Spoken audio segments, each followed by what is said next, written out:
1-6 in the starts he's made this year. He has not had a start since August 20. Today, that changes. And for the second time this year, he will match up against Justin Verlander. He won the first time around. And incredibly, this is the 15th anniversary of the terrorist attacks of 9/11. It will be remembered around the country, around Major League Baseball, and we will remember it here in Detroit because we will never forget.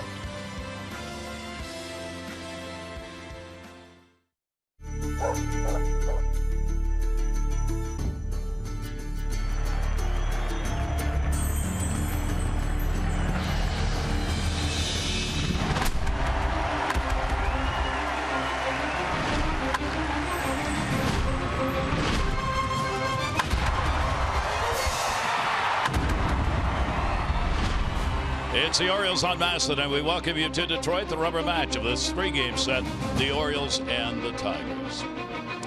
Remembering 9/11.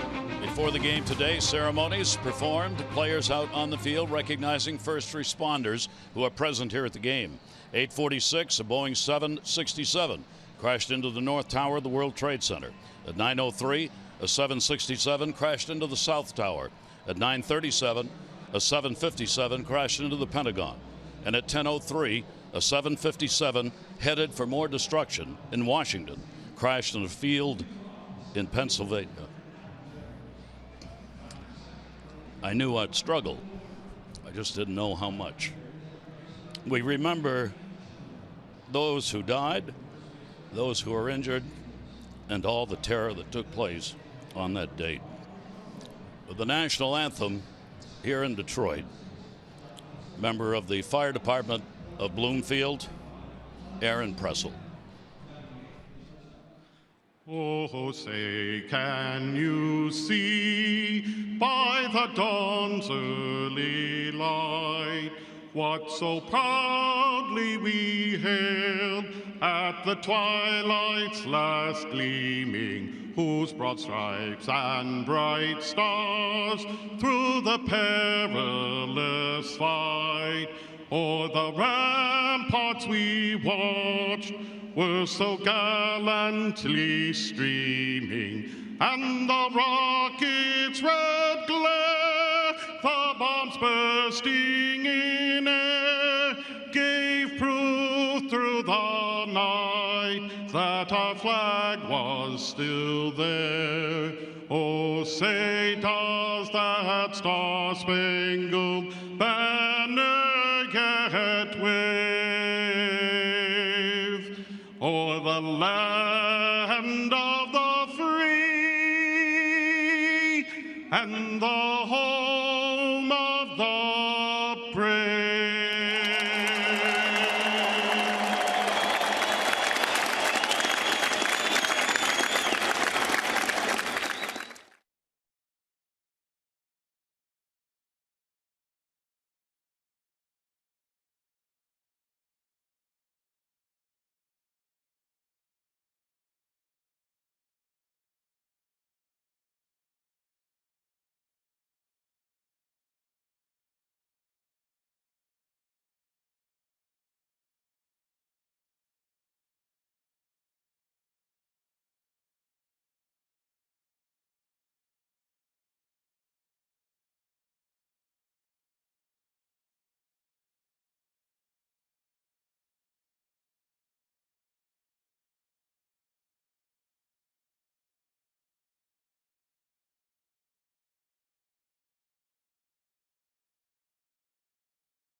It is brought to you by Southwest. Transparency, low fares, nothing to hide. A glorious weather day here in Detroit as we are back, and Mike Bordick, a day of remembrance. Yeah, it sure is. A very emotional day for sure. Obviously remembering 9/11, the victims involved, and to never forget that tragic day, obviously, that changed the course of history, changed the course of our world as we knew it, and we have to move forward. And it seems like, though, every day we're reminded of the tragic event because it's happening all over the world. So vigilance, I think, is definitely the call, but certainly remember the people that died on this day, 9/11. And Chris Davis is one of those. We had a chance to sit down with him before the ball game this afternoon, and Chris remembered where he was and what he remembers of that day. I still remember the way I felt. I was sitting in Mr. Hansick's English class, and I was a sophomore in high school, and I remember just the panic, the desperation. I mean, there were so many negative emotions that we associate with that day, and rightfully so. And I can't believe it's been 15 years. It still feels fresh to me. It's one of those things that if you didn't live through it, it's hard to explain to people what that day was like, isn't it? Because 15 years, we got kids that old who don't remember. Yeah, it really is. I mean, it's something that I'll never forget. I mean, it's funny, we read about stuff in history books, and being there and experiencing it is completely different. And it's obviously a very sad day for us. But you hear so many of the good stories that come out of it. I think that's probably what I try to take away from 9/11 is not necessarily all the pain, but all the positive things that came out of it. Chris, talk a little baseball here. This is obviously this is great fun, I would think, for a player. This is what you play for, and looks like this thing's going right down to the final day. I mean, we knew it would. We knew it would. I mean, with this division, we say it every year. It's, in my opinion, the best division in baseball. I mean, we just beat on each other all year, and this year, there's a chance for three of the teams to be in the postseason, and that's crazy to me. But man, we've had a lot of fun this year, and I think it's good to see some familiar faces in and around the clubhouse, and really it makes you realize how much fun it really is. That smile like you just gave right there, there's a lot of that, seems to me, that goes on with this ball club that doesn't happen in a lot of other places. Maybe I'm wrong, but it just seems as though it's every day. Oh, it is. I mean, that's when you do this for day in and day out for months at a time. I mean, it can wear on you, especially with the amount of access that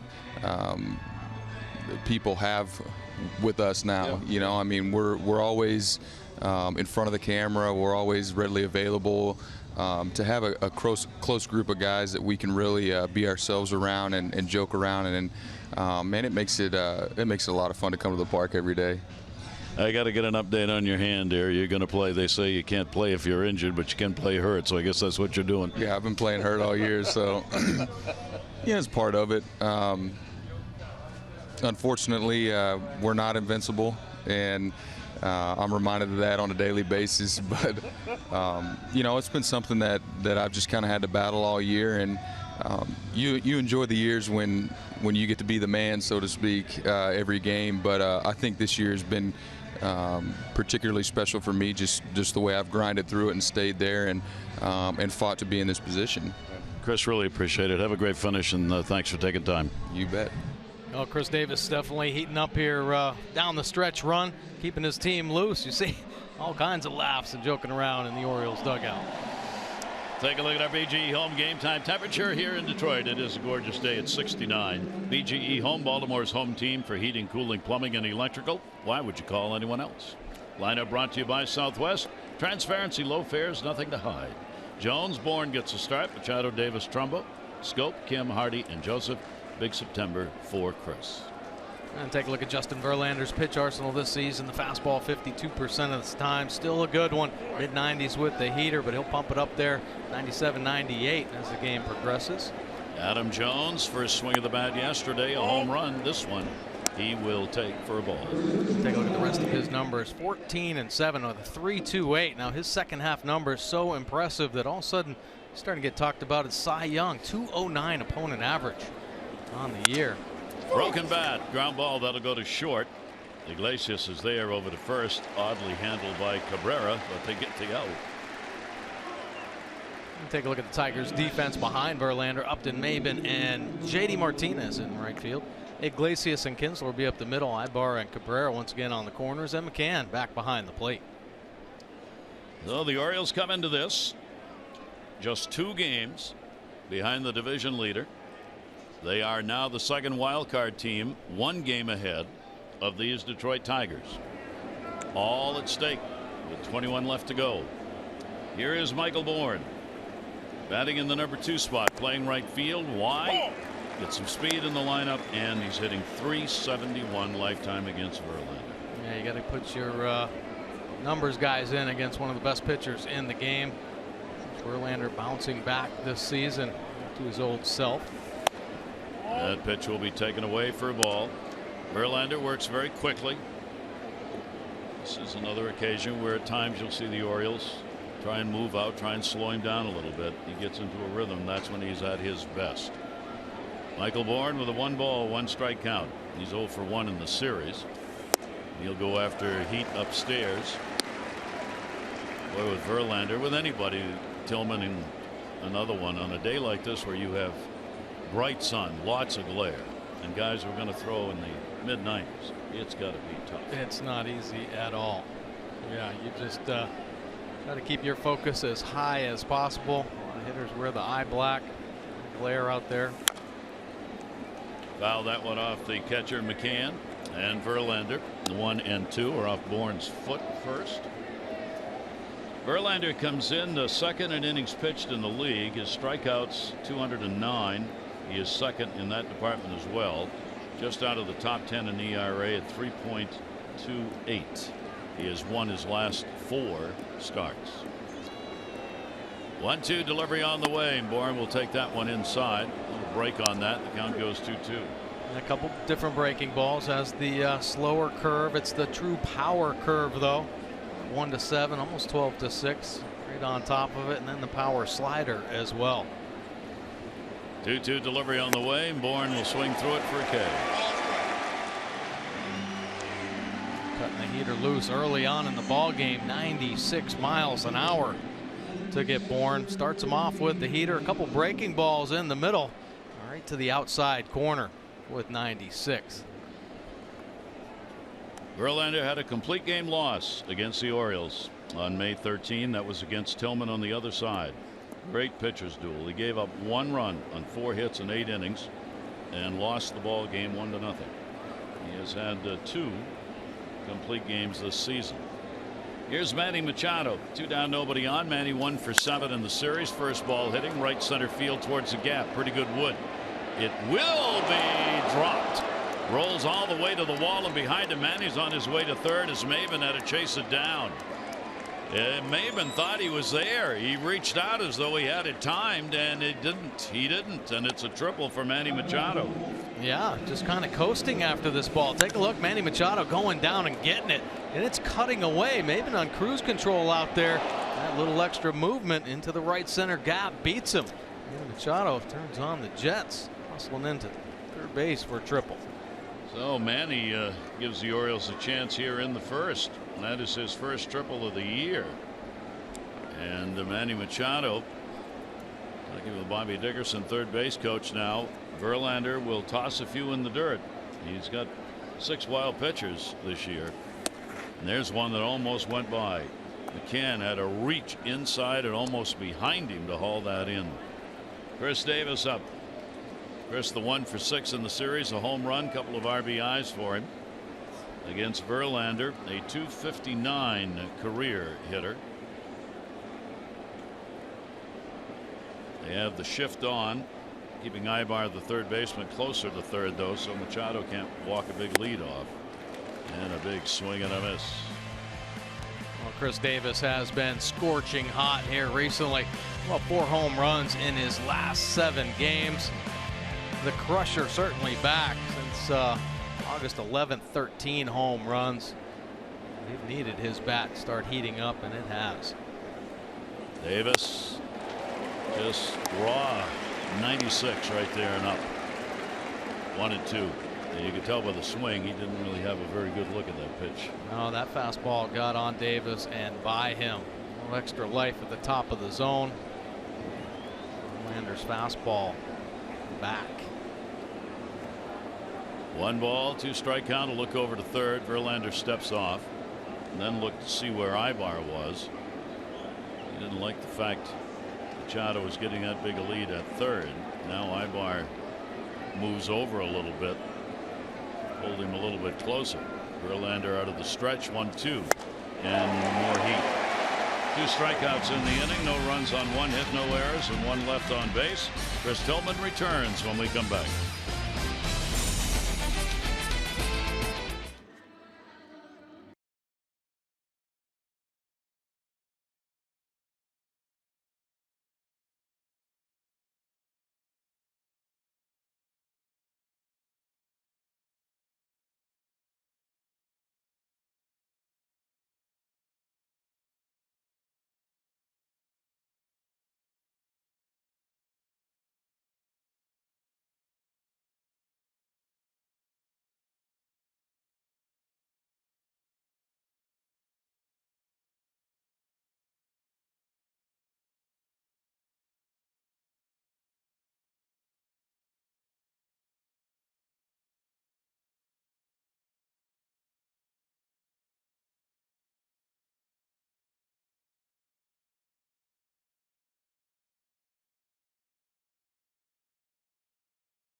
Ballpark.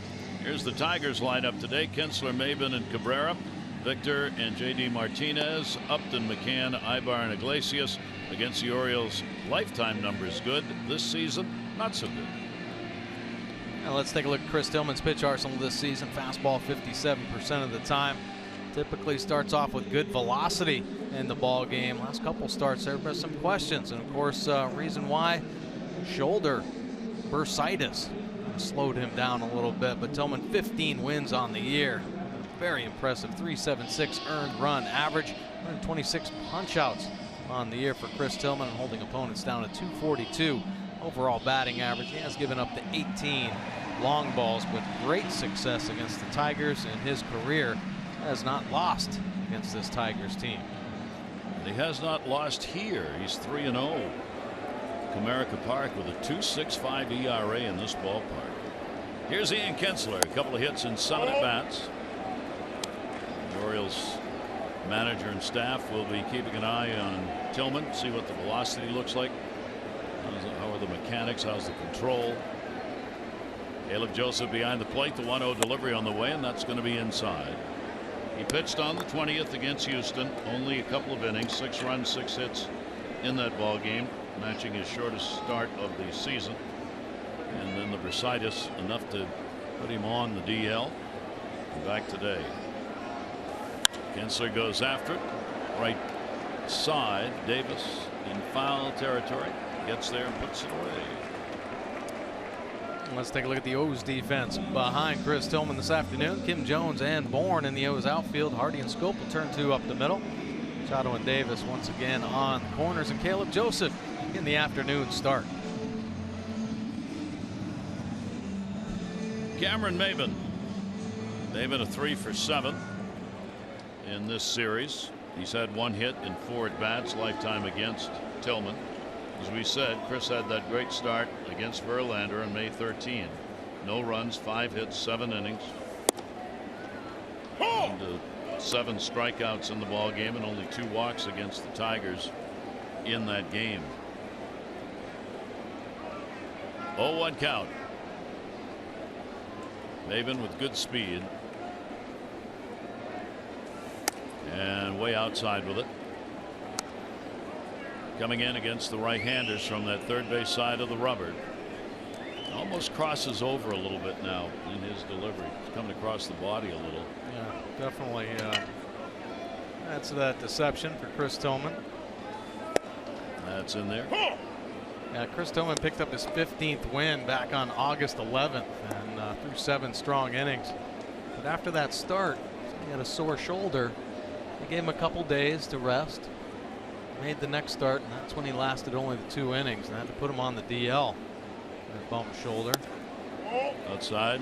He keeps looking down as though he's having trouble with that landing spot. Pushes the dirt around a little bit. Early in a game, trying to find it. Every mound has a different feel to it. I think that's one of the reasons starters have a little problem in the first inning. Sure. He's going out there trying to get the feel of the mound. Caleb sets up inside. And that's where the pitch is, but too far for a strike. And Maben works the count to 3 balls and 2 strikes.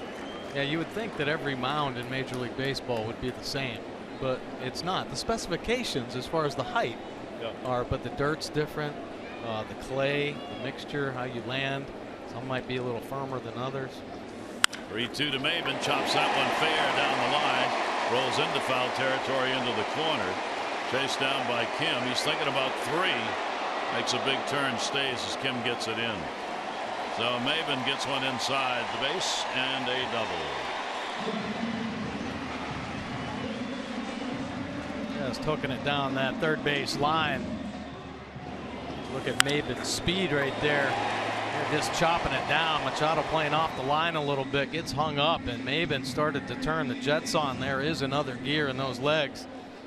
And unfortunately for the Orioles, holds up that second base for this 10th double of the year. So a scoring chance in the first inning as Cabrera will stand in.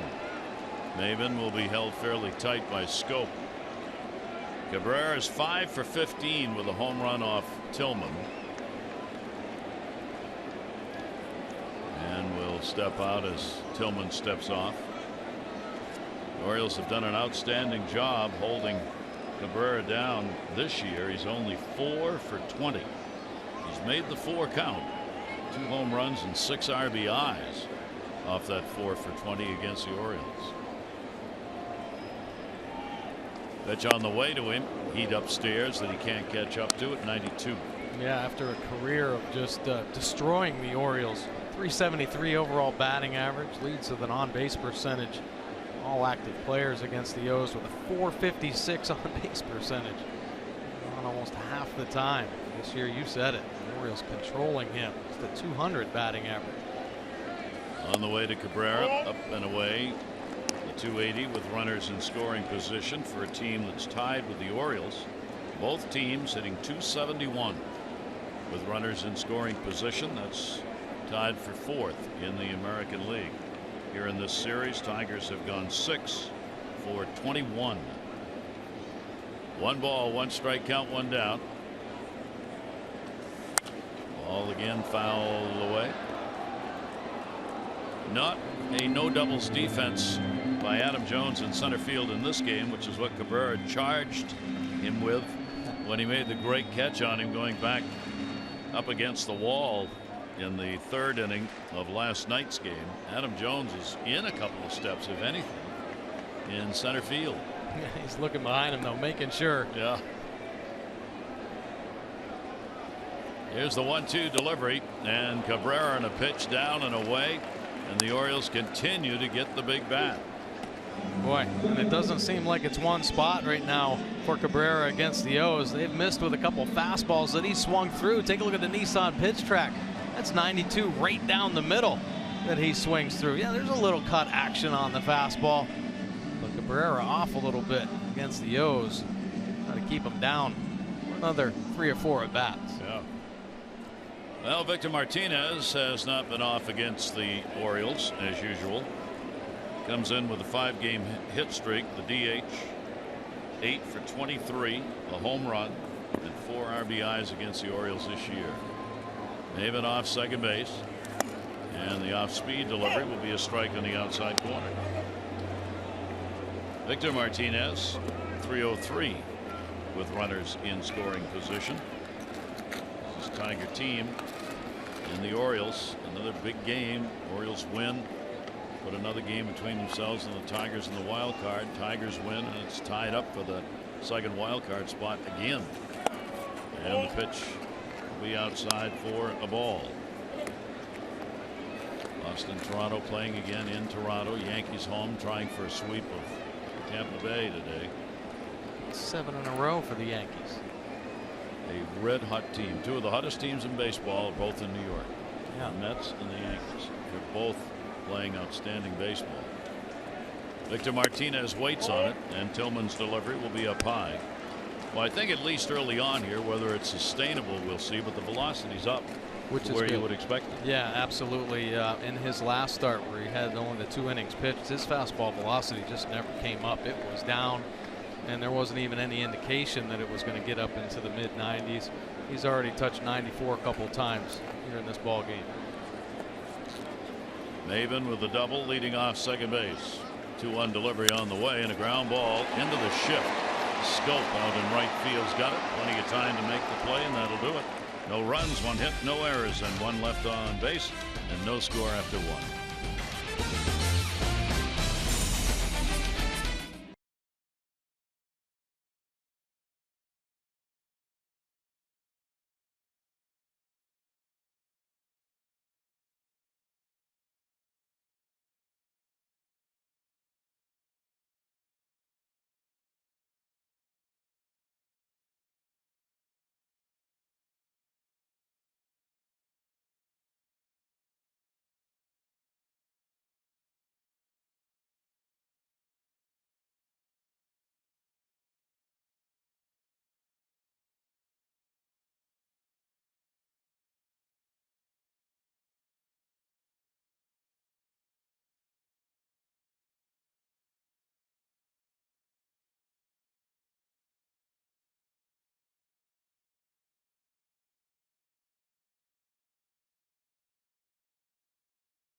Mobile, our Major League Notebook East wins page. Yankees 4-0. When Luis Cessa starts, they'll try and make it 5-0. They are going for the sweep against the Rays today. No score in that one. Red Sox bullpen, which has been a problem all year. In September, suddenly, they've held opponents scoreless over the last 14 2/3 innings. They are tied at 1-1 with the Blue Jays today early in the game. And Aaron Sanchez ranks second in the American League with that ERA, allowing 3 earned runs over the last 2 starts. He is making the start today for Toronto against Boston. Here we go again. Scoreboard watching on a Sunday. Man, the wild card is wild. Here is Mark Trumbo. Trumbo DHing today. Clocks that one to short. Long throw. Iglesias, big arm. Handled pretty well by Cabrera. That's twice in this game. Cabrera did that against Adam Jones, and he just did it, I'm not saying on purpose. He's got the base covered. The way he's taking those hops, and Trumbo's saying something to him. Yeah, absolutely. And he's serious about it. He's covering that base so that the player ends up tripping over his legs. Yeah, you see the whole body. Cabrera, not a small man. He is a big man, as a matter of fact. And he leans and gets the whole body covering the base. And Trumbo just let him know, hey, you're going to get somebody hurt. Might get yourself hurt as well. That'd be a pretty good collision watching Trumbo and Cabrera go at it. But Davis is the same way. Davis had to avoid Cabrera down there. Now, it's one thing to make the play, and Cabrera did. He had to get himself low, but got to be careful. Getting back on the base. See, there's Trumbo saying something to him, and then it gets a little heated. And Cabrera kept yakking at him, and Cabrera grabbed his crotch looking at Trumbo after he got in the dugout. Well, he's still talking over there. see, they're having quite a conversation, right? Cabrera saying that's the only thing I could do. I had to go down and make the pick. The throw was short or low from shortstop. Trumbo saying, well, there are different ways to attack the baseball, right? Get yourself in a different position because you could get hurt. Yeah. He doesn't want to get spiked by Trumbo. Here's Jonathan Scope. Verlander's delivery to him will be up high. Scope 1 for 11 lifetime against Verlander, and that was a home run. 1 ball, 1 strike count. 33-year-old right-hander. 171 wins, 104 losses in his career. Little movement on that one that's going to be away and up, and a 2 ball, 1 strike count from Verlander. Verlander getting the peripherals up this year. You mentioned the 209 batting average. That's first in the American League. There's the strikeouts way up there as well. Second in the American League. Scope chases one upstairs. Gets me about Verlander. Last year, a setback with the disabled list. A strained tricep early on in the year. He only made 20 starts. Prior to last year, though, 8 consecutive seasons with 200 or more innings. This year, 195 coming into this ball game, so the horse is back. And goes upstairs again. So Verlander gets his 3rd strikeout, 2 down here in the 2nd inning. You start chasing the high heat on Verlander, and he will expose you all day long. Just too much extra up at the top. He senses you're getting on it. He'll find a way to get a mile or 2 on his heater. Doesn't matter. Lefty righties 203 the lefties, 215 the righties. Handles both with significantly low numbers. Here is Kim. He started now in the 2nd game of this 3-game set. He had a 1 for 3 in the other start. And the pitch will be up high for a ball. Kim has continued to produce, getting the start in left field. First chance he's had to play in this ballpark was in this series and against the Tigers. 1-0 delivery. He was not involved in the series back in Baltimore. He was not starting at that time.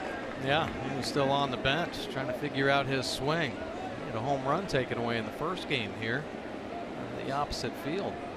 Upton had to reach up over the fence to pull it back. 1 ball, 1 nope, timeout asked for, and that was by the catcher. I love that. It was instituted a few years ago. Kerwin Danley, the home plate umpire, now points to who asked for the timeout, so the fans don't assume it was the hitter all the time and start booing and ranting. Pitch is taken up, and a 2 ball, 1 strike count. And more importantly, the pitcher. Yeah. Tend to take offense to that, having to stop in the middle of their delivery. Say sorry, it's your own guy.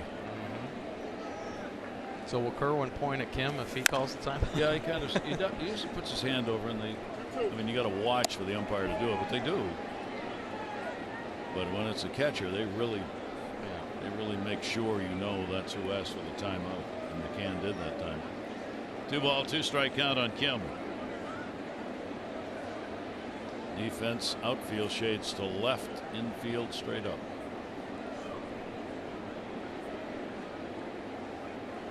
Verlander's 2-2. Up in the air. McCann. Tough one. Found it. Puts it away. Orioles are retired in order. J.D. Martinez will lead it off for the Tigers coming up.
Time took a moment to talk to Cabrera, apparently about that coverage at first base.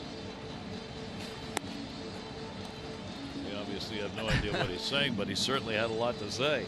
Yeah, Cabrera think, come on, man, you got to back me up on this. But Omar, he knows. And there's the infield coordinator, Martin, standing right behind Omar. You just can't put yourself in harm's way in the first base line. I mean, they teach first baseman you got to be a wall there, and of course protect the baseball any way you can. But you risk an injury to yourself and the opponent. Exactly. Getting onto the base and into the line. You get stepped on over there playing like that at first. Yeah, we'll see if that enters into the game again here in any way, shape, or form. Here's J.D. Martinez, a 1 for 9 off Tillman.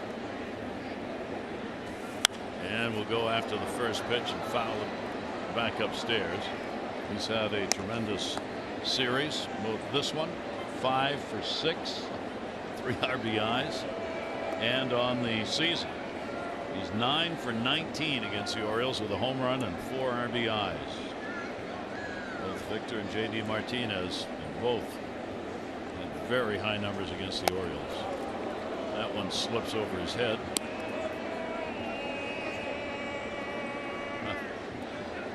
One ball, 1 strike. Didn't look good. No, it didn't look good. But just got away from it. 1-1 delivery on the way. And it'll be up high again with that velocity about 92 miles an hour.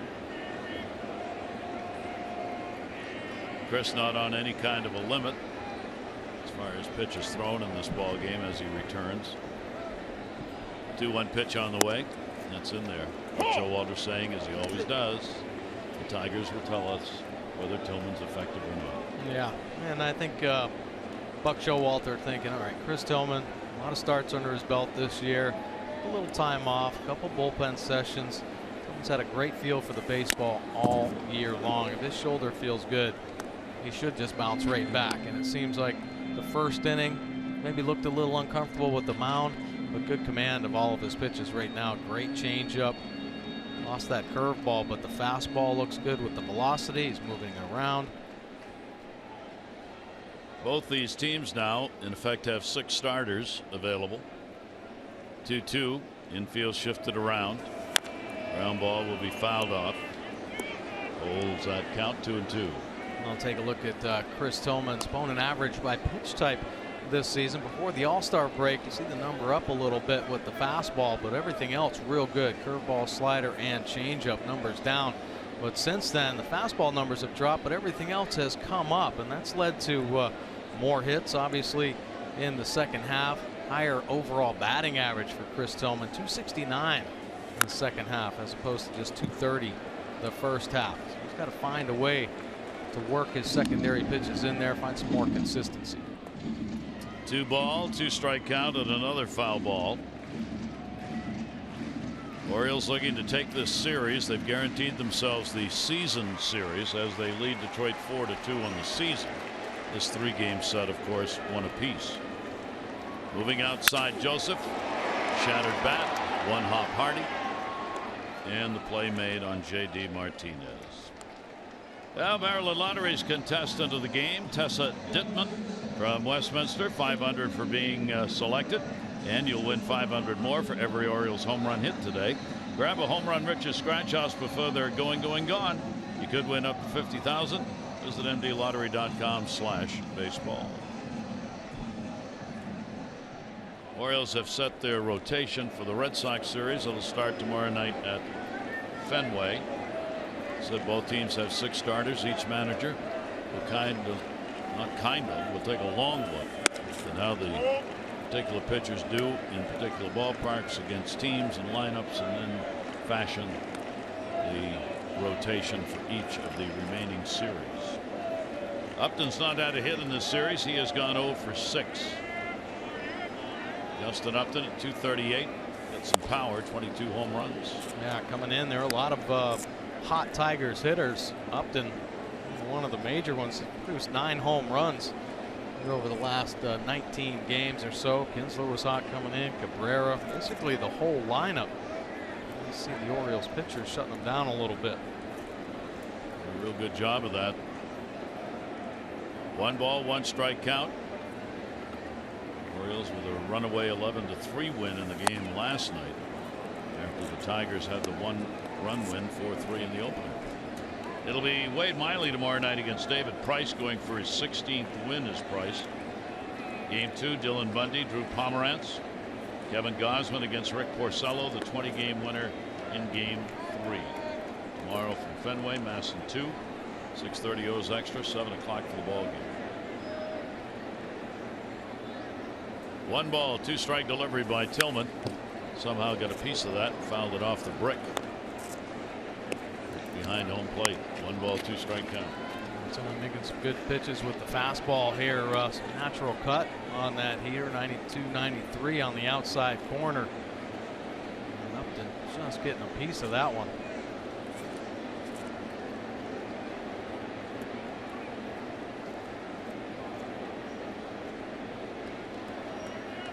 Tillman ready with a 1-2, and that one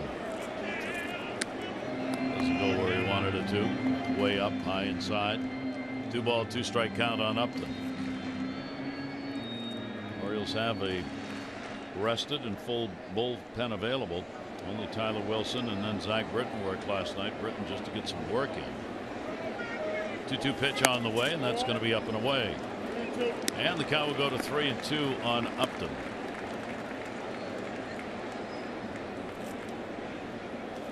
And Tillman trying to flip that breaking ball in there. Hasn't been his bread and butter breaking ball pitch. But it'd be nice if he could steal some strikes with the big hook. Tough at bat here. Upton fouling off some pitches. Yankees have moved up now to just a game out behind Baltimore for the second wild card spot. Both Detroit and New York, identical records, 76-65. Toronto 78 wins, 63 losses, only a game up on the Orioles in that #1 wild card spot. Hit hard and foul. Dave Clark has moved down the line. The third base coach for the Tigers is very deep. He got hit twice in foul balls in the ball game last night. Thankfully not hard. One on his wallet and one on his sole of his foot.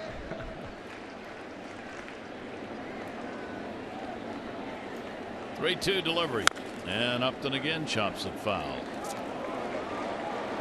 Pretty good battle engaged right here.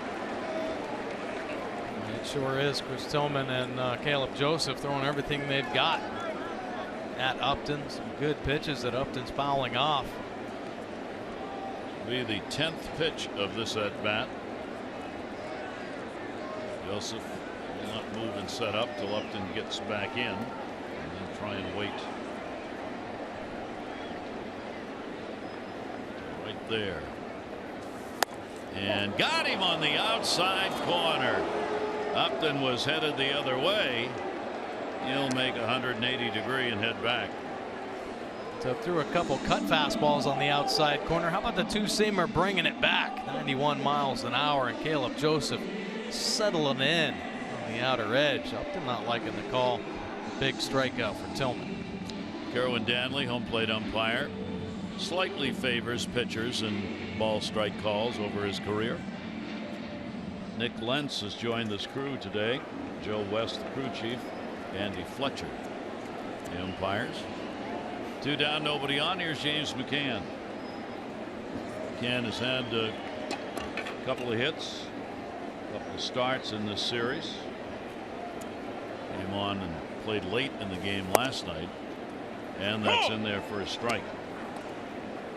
For McCann, he is 0 for 5 against Tillman, 1 for 4 in this series. Orioles have held him in check. Only got 3 hits and 15 at bats against the O's this year. Tiger catcher waiting on it, puts it up in the air, right. The ball moves over and will make the catch. Tillman retires the side in order, so 2 complete, and the 2 pitchers in charge for the moment.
to his old ways. Slow start before June 26th. See the 7-6 record up at a 4.30 earned run average. Opponents hitting just .233 though.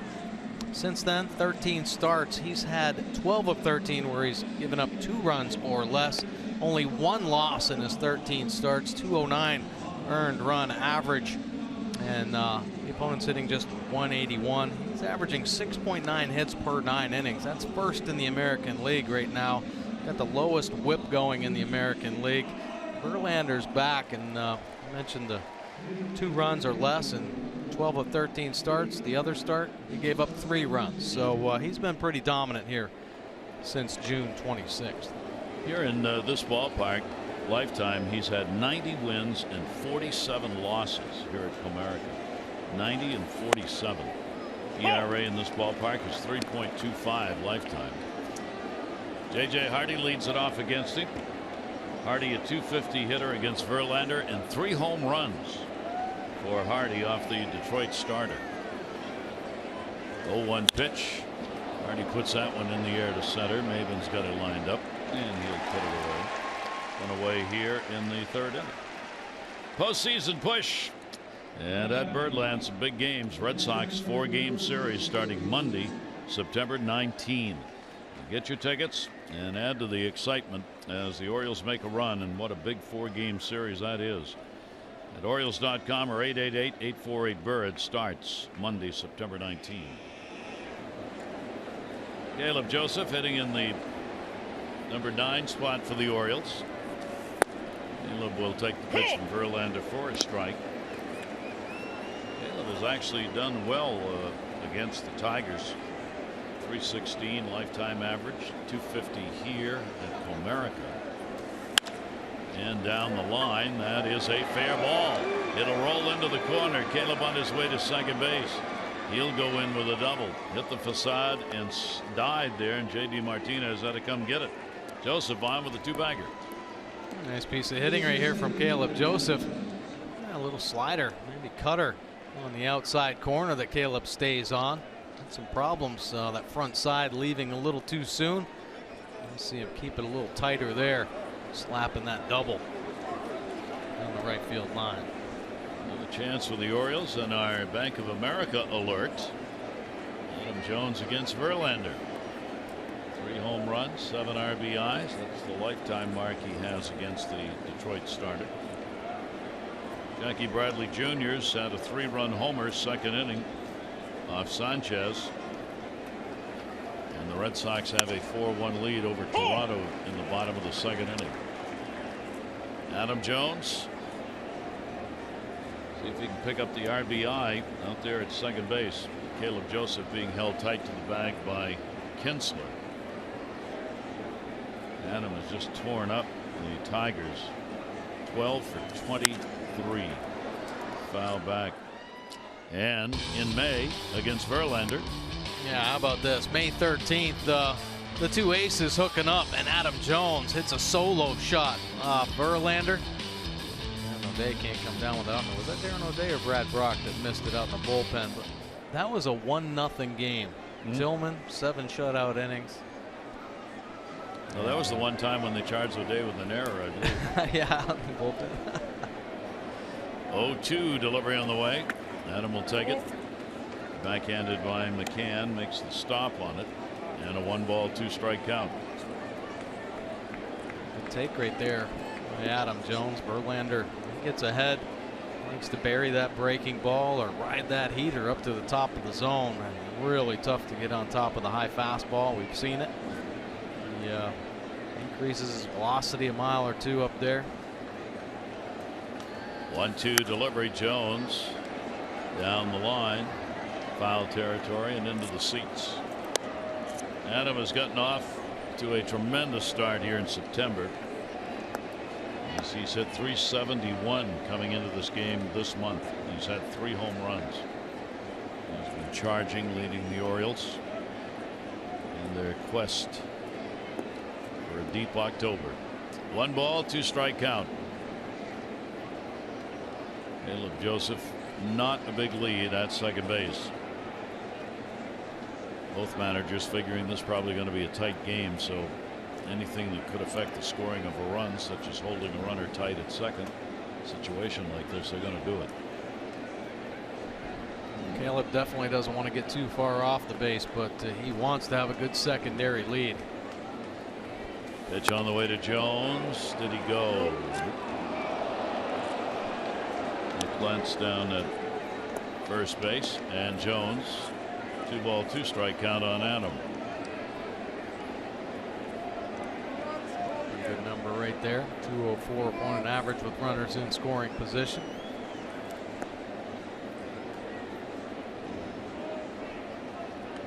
Verlander slowing the pace down for him. Little breeze blowing out towards center. Not as strong as it was last night. Verlander's delivery. Jones will take it outside. So again, he goes full. 3 balls, 2 strikes on Adam. Michael Bourne waiting on deck. Boy, Adam laying off some tough pitches down and away. Firm cutter, 91, a couple nasty breaking balls. Verlander saying, what the heck? He's supposed to be swinging at those pitches. Here's the full count delivery. Adam goes after it. Left center field. It'll stay up. Upton comes over to make the catch. Jones retired. Joseph back to second base. Well, as we said, the Orioles have won the season series. Here are the numbers. Yeah, take a look at the head-to-head matchup. 4-2 Orioles, and they're outscoring the Tigers. 2 powerhouse offenses going at it, but it's the runners in scoring position where the Orioles have had the advantage. They've started to pick it up here in the last week in that situation. Just the power numbers there for the Orioles as well, and the pitching just playing a tick better than the Tigers in the head-to-head matchups. That does matter if the Tigers and the Orioles were to tie for a wild card spot and there had to be a playoff game. The Orioles would have home field advantage because they won the season series. 2 away. Here's Michael Bourne. Bourne, a strikeout victim, his first time up.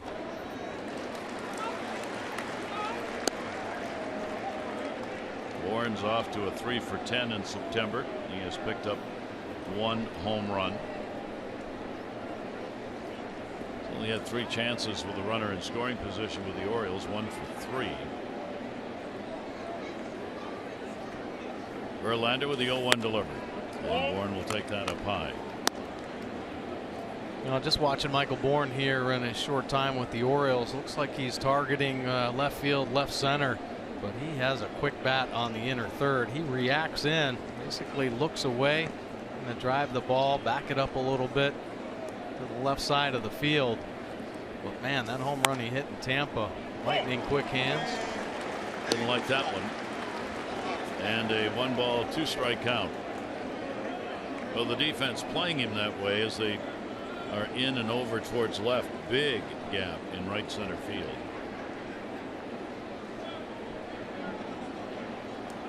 One and 2 with 2 down. Caleb Joseph, a 1-out double, still out there at second base.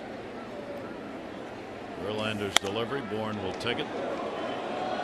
But he's going, wasn't it the same place the other one was? Right. Fans wanted a strike, and Bourne wants to know why the other one was a strike. We have 4 pitches in the exact same hole, and it's a 2-2 count. One time Bourne turns around, what are you talking about? Next time Verlander stares in there. How about that group of pitches on the Nissan pitch track? 2-2 count. Good shot chart right there. Here's the 2-2 delivery on the way, and up in the air to right field. He got some good wood. It's back of the wall. Bourne, goodbye, home run. Michael Bourne delivers the long ball. Number 2 for him with the Orioles, and that will put the O's on the board with a 2-0 lead as he homers off Verlander. Man, nice swing by Michael Bourne. We're talking about that inside pitch. Verlander makes a mistake after targeting up and away. Bourne makes him pay. 2-strike cookie. Wow, did he come around on that? 2 with the Orioles, 4 in the year for Michael Bourne. And again, That's why he's up there in the number 2 spot with that 370 average that he carries lifetime against Verlander. First home run he's had off the Detroit starter in his career, but big numbers. How about this swing? McCann wants the fastball away. Verlander makes a mistake, yanks it across the plate, ends up on the inner third, and there are those lightning quick hands. 2-run shot. CO is the lead. 27 home runs surrendered now by Verlander. Machado fouls it off McCann. Another one of the acquisitions. What you're trying to do coming into September, get players who may make a difference, even if it's just in a game. Yeah, absolutely. Manny Machado, 1-1 delivered to him, will be inside. Manny had a triple his first time up and was stranded at third base. Manny, he had 1 triple in the season last year. Didn't get any at the major league level the year before. He's got his 1 now for this year. 2-1 delivery on the way. You see the movement on that thing? Holy moly. Yeah. 2 balls, 2 strikeouts. Yeah, incredible spin rate. Throws it real hard. Look at Verlander through the lineup. This is the definition of an ace. First time 228, and then lowest in Major League Baseball 150. But the Orioles touching him a little bit second time And through. he gets one, and that will be a base hit. So Manny Machado is 2 for 2. He came in just 3 for 18 off Verlander, so in 2 at bats he's almost equaled the number of hits he had off Verlander in his career. So Manny gets one. That's 4 for the Orioles. And a murmur goes through the crowd after the home run by Bourne and now the single by Manny Machado. Chris Davis, strikeout victim, his first time up.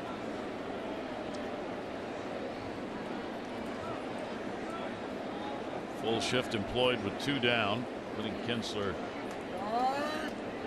way out in right field. Verlander will step off. The Orioles get their 225th home run. And the pitch outside to Davis. Well, how about Chris Davis and the power? And career with the Orioles, 753 for a game is a batting average 252, but 197 home runs for the Crusher, driving in 505. You see the game-winning RBIs, pretty impressive numbers there by the Crusher with the 66. And again this season, Chris Davis is the leader on the Orioles with game-winning RBIs. He leads the club with 13 so far this year. Davis ahead on the count, 2-0. And that pitch is going to be way outside.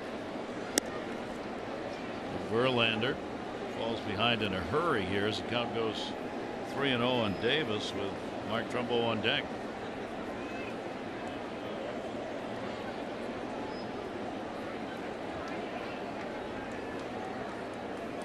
.3-0 pitch, and we'll catch the outside corner.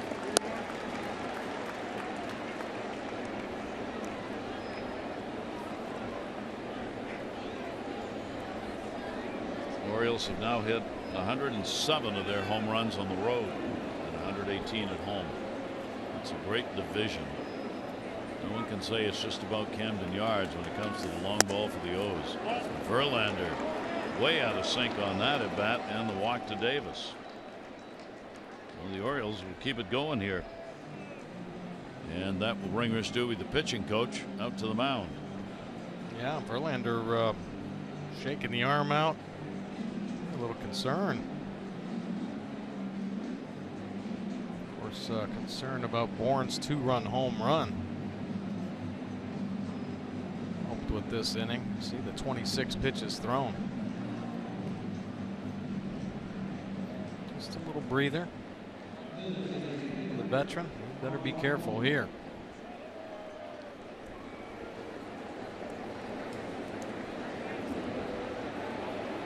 Love has gone 18-11 in the games that he has started. 20-6 for Tillman. So now you got 2 on and 2 down. And the pitch to Trumbo, a strike in the outside corner. Trumbo grounded out his first time up. The Orioles DH. Still on top. Just a little run in with Cabrera at first. Cabrera had the bag blocked on the ground ball out in the second inning, and they had some words. 0-1 to Trumbo. Mark's 41 home runs still lead all of Major League Baseball. And that one's going to be a souvenir. Talking about the home runs, our Express Care stat. Express Care, a LifeBridge health partner. Visit locations at whywaitinther.com. The highest percentage of runs by way of the home run. There, the Orioles, 51%. Mets, amazing Mets, 53.5% of their runs by way of the homer. But the Orioles, 344 runs this year from their 224 homers. That's entering the ball game. 3 of the top 5 in Major League Baseball teams home runs out of the American League East. Chris Davis was talking about before the game how tough the division is. So many ways. Pitch is going to be up high.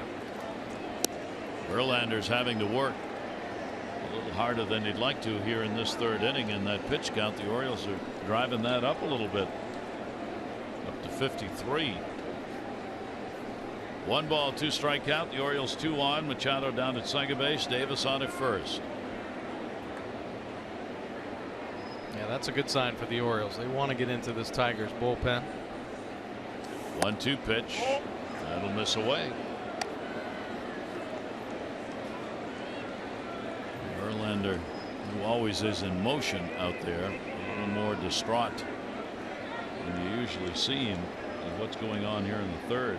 Again, the Orioles, a home run by Bourne coming after they were 2 down. Then a single, then a walk. 2-2 pitch on the way. Trumbo goes after it, and another one back to the seats.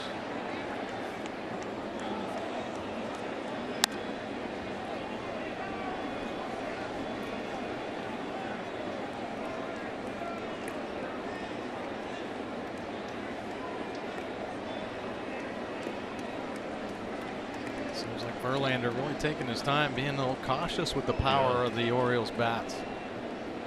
He's really slowed it down, isn't he? Yeah, not on that charge, aggressive with the heater approach. And Trumbo asking for the timeout with step out. Verlander taking a while to get the signs. Gave up 2 runs, 8 hits, 7 innings last start against the White Sox. 2-2 delivery on the way, and that's way outside. And these pitches he's missing by a lot. They've been up and in. They've been way outside to right-handed hitters. Now the Orioles had a chance on the 3-2 with the runners going. Maybe pick up a couple. Trumbo can get a base hit. 3-2, 2 down. They're off and running in the air, foul territory. Again into the seats. Ryan Dozier hanging on to that number 2 spot for the Twins in home runs at 39. Encarnacion hasn't had one for a while at 37. Chris Davis continues to climb up. The Orioles, Chris Davis is now 4th with 36 home runs. He's only 5 behind Mark Trumbo for the lead. Oh yeah, he can bring him in bunches too. Yeah. Full count, 3-2. Runners will be going again. Pick off at second base. Throw. I got him. Probably will be looked at. Joe West, the crew chief at second base. Set play. Iglesias moving in. Orioles video people will take a look. Yeah, Manning bouncing off on the 3-2 count. Iglesias and Verlander on the same page with the pickoff attempt. Nice tag there by Iglesias. On the move, falling down. Some cheese coming from Verlander. Now Miggy and Trumbo going to make up at the plate while the replay is being looked at. Quick snap throw here. Got the out.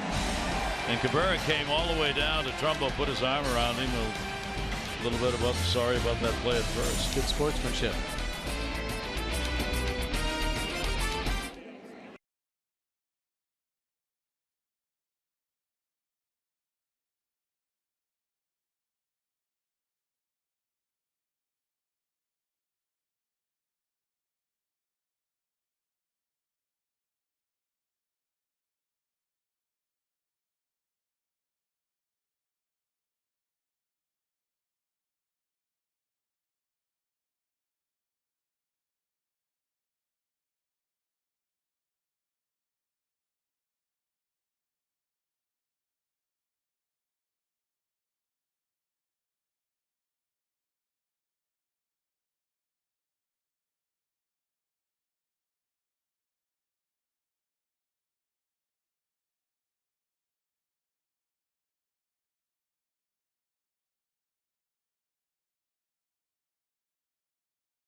Game brought to you by Miller Lite.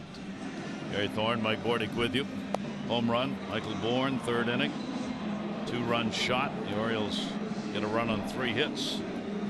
A couple of runs rather on 3 hits off Verlander and take the lead here. So Tillman with a little room to work. Corey Dickerson's had a home run for Tampa Bay against the Yankees, and the Rays have a 2-0 lead over New York.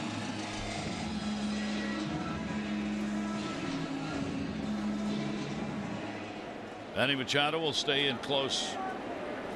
Right off the grass at third base with Ibar, switch hitter, speed. Ibar 1 for 12 lifetime off Tillman. So the Orioles lose a chance on that pickoff of Manny at second base. One of the little things you'd rather not see happen if you're on the Orioles side here in this game. Yeah, it really should never happen with this Orioles team. They're a station to station team anyway. They never steal bases.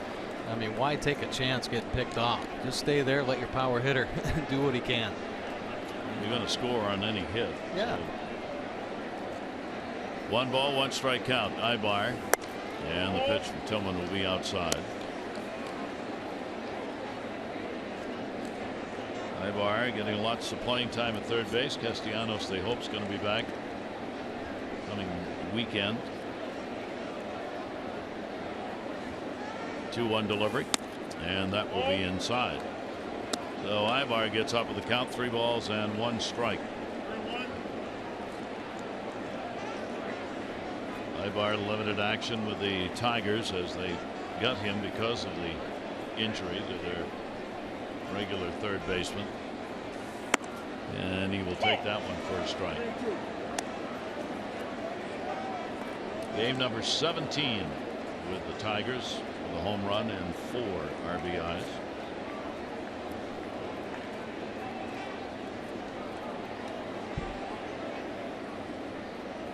Full count delivery by Tillman. Gets it in and a base hit. Stroked it the other way. Ibar will make the turn. Ken up. Here's the throw. Not in time. Double for Ibar to lead off the third. Always got to take a look at these, right? Because so much speed coming into the base. The front foot might pop up. Great piece of hitting on the 3-2 count. Stays on top. Prettier than a lefty going the other way, but Kim cuts it off nicely down that left field line. Jonathan Schoop always with a good tag. Ibar keeping the feet on the base. Look at the very end of this play. Ibar getting the foot in, and then Speed lifts it up, but Jonathan Schoop keeping the glove on just in case. That will be hit number 2 for the Tigers. They're 0 for 2 with runners in scoring position. Iglesias gets a shot. 2 for 14 lifetime off Tillman. Detroit shortstop. And he will take the pitch for a strike. Iglesias comes into the Sunday as the toughest batter in the American League to strike out. He strikes out only once every 10.6 plate appearances. Iglesias with 42 strikeouts, 25 walks. 0-1 delivery to him. Pound that into right field, or at least get the runner moved up, and he goes to 0-2. Iglesias always known as a glove man, but offensively he's picked it up this couple of years, starting to get a feel for the bat. Set back with some injury recently, but he does have the ability to put up some numbers offensively. Number 9 hitter in the league. Fun to watch as a shortstop. I remember when he was with the Red Sox, John Farrell said he thought he was maybe the best he had ever seen with a glove at short. Yeah, some lightning quick hands. Count 1-2. Tillman taking his time with that runner on at second base.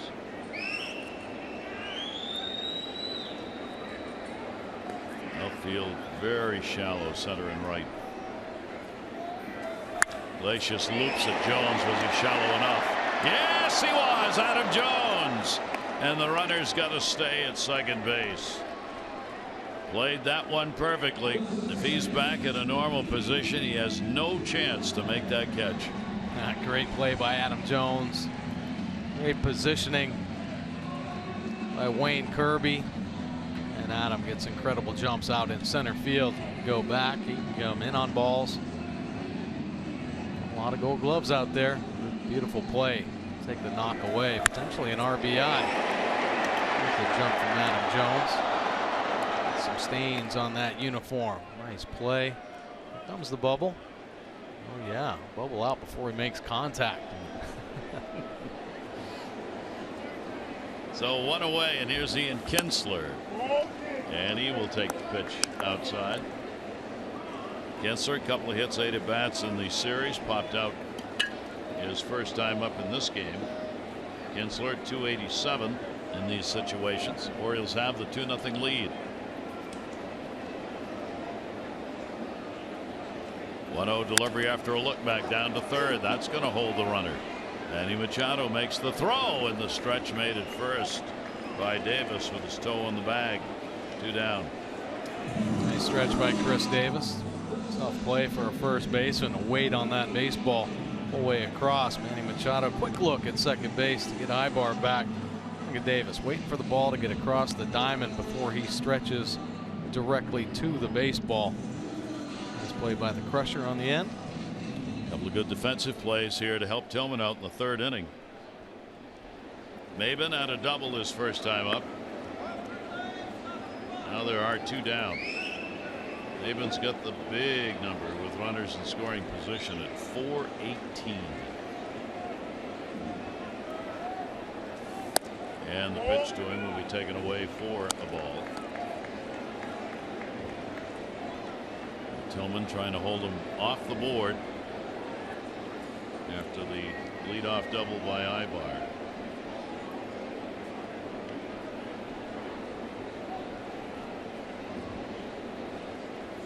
No delivery to him. That's a strike on the outside corner. It's a good changeup from Chris Tillman. He's had that quality 4-seam change all year long. Locate it perfectly on the outside corner there.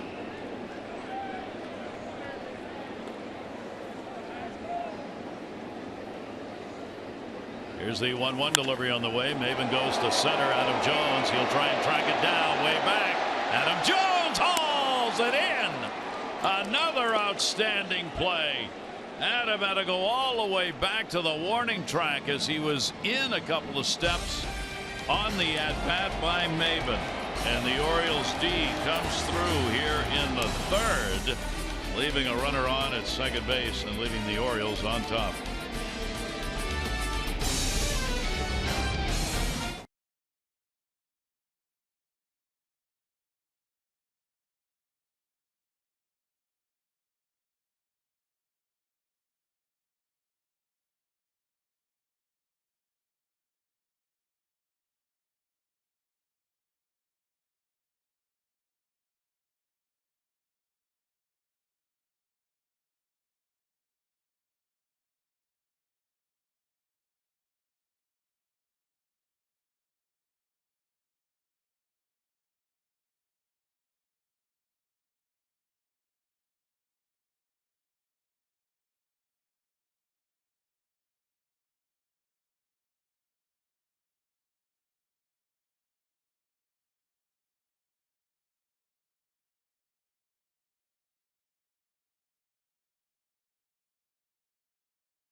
Baseball is brought to you by the RAV4 Hybrid, all-wheel drive and unexpected performance. Visit buyatoyota.com.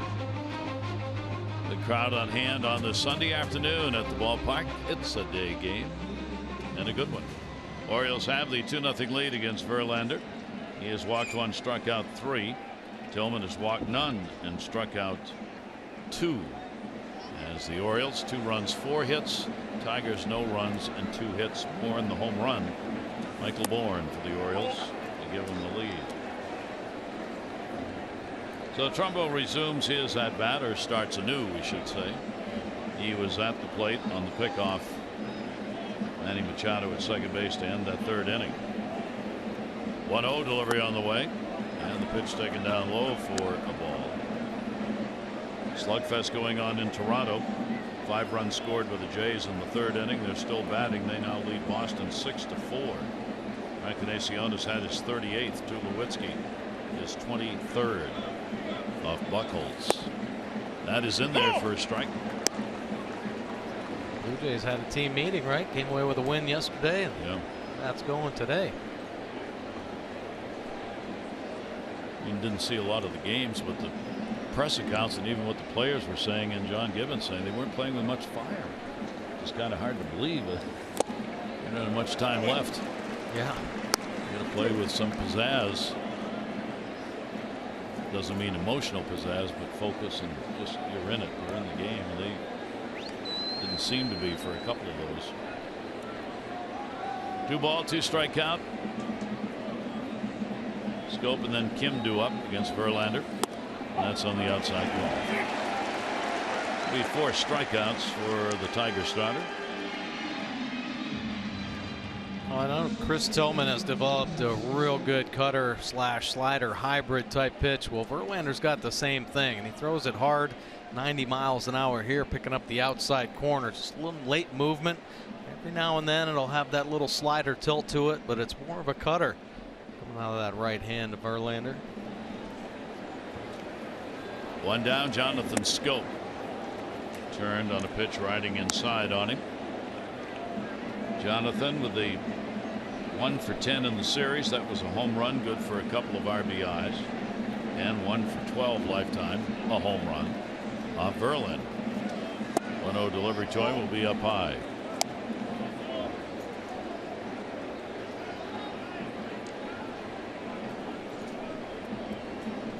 Both teams with their aces out there in this one. Big game. 2-0 delivery on the way. Over the screen and foul. 2 ball, 1 strike count on Scope. And the Tigers get the Twins coming up. 4-game set against the Twins. There's the Orioles heading off to play the Red Sox.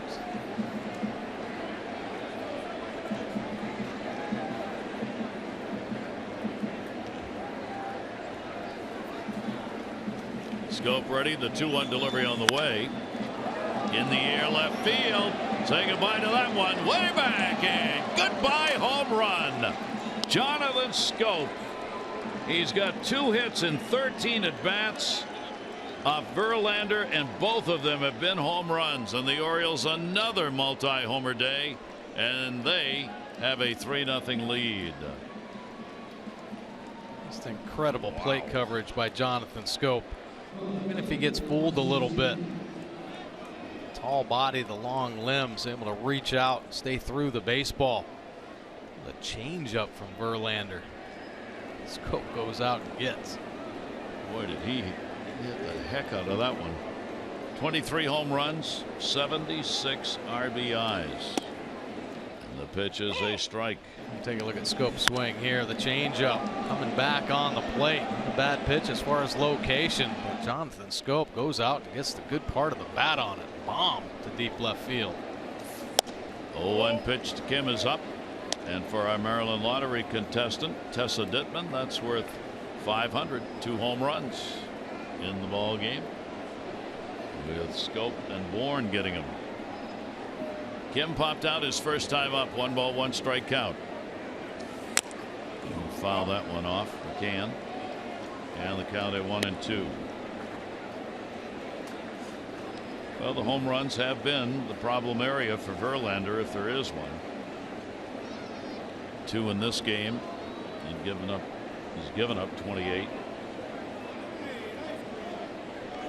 And in this one by a righty, one by a lefty, which has been exactly what's been true for the year. Right down the middle on home runs, lefty righty. Almost caught Kim's back foot.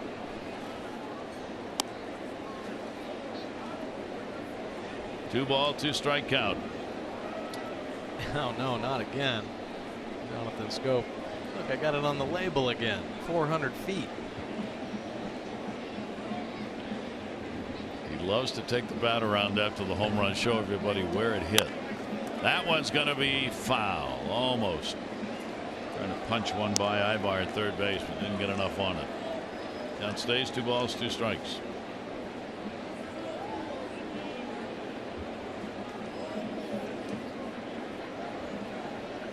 Telling Adam Jones, if you could only hit like me.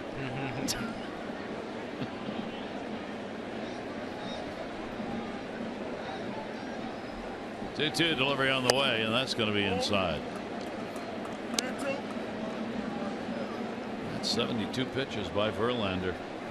Yeah, Orioles really making them work. Not chasing a lot of those breaking balls down.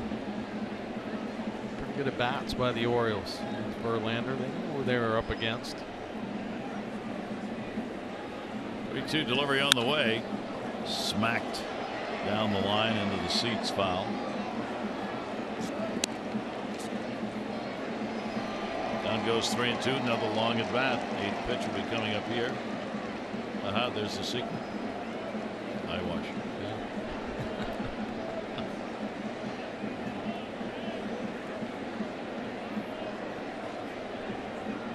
Verlander with only 1 away. And the 3-2 delivery again. And this time he'll get the strikeout. Foul tipped into the mid. 5 strikeouts for Verlander. Oh, looks good coming in. But some power cheese riding up to the top of the zone.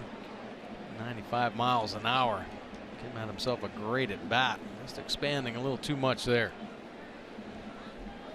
So Verlander, a couple of strikeouts in the inning, along with a home run by Scope.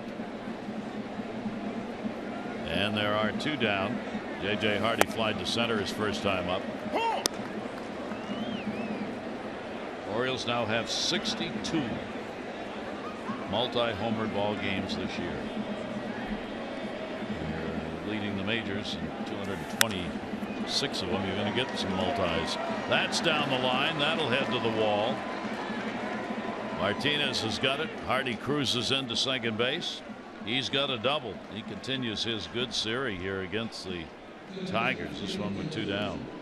Push for the postseason is on. Your chance to earn 2016 postseason ticket priority by placing deposits on 17 season plans.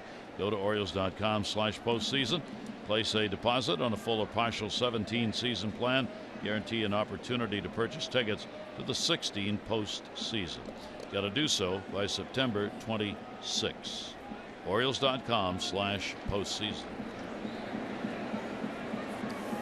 Caleb Joseph. Strike on the inside corner. All right, Caleb, let's end that no RBI right here. Enough talk, enough numbers. Yeah. Get it over with. Why not? Follow J.J. Hardy's lead. The other way from the base hit. Caleb had a double and scored his first time up. This will be taken on the inside corner. Verlander gets ahead of him 0-2.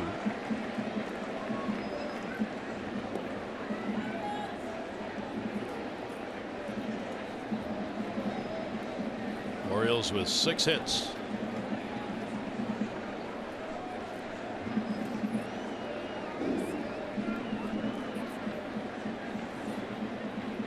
All extra base, 1 single.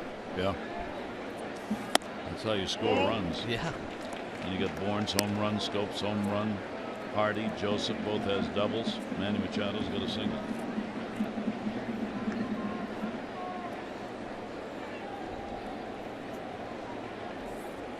Understand Caleb, maybe ironically, it was 1 year ago he had his last RBI against KC.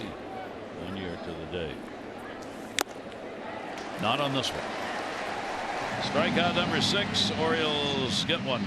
They get a run on 2 hits, no errors, 1 left, 1 down, nobody on. Jonathan Scope, home run number 23. Orioles up 3-0.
They're brought to you by Hair Cuttery, home of the Smile Back Guarantee. No small print, just big smiles.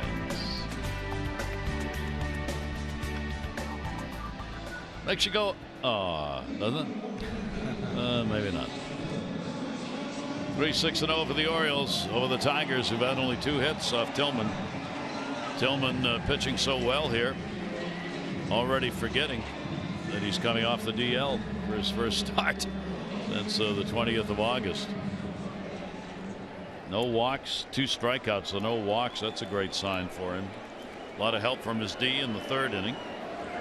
Cabrera, strikeout victim, his first time up. Miguel Cabrera goes after an off-speed pitch up and away in 0-1. Orioles have gotten Cabrera to chase some pitches, have some swings that are very non-Cabrera-like. Yeah. That one into foul territory. Davis coming over and no room. Yeah, typically the great patience, very disciplined within his own strike zone. To expand a little bit. A nasty breaking ball there that he reached down for, fall behind.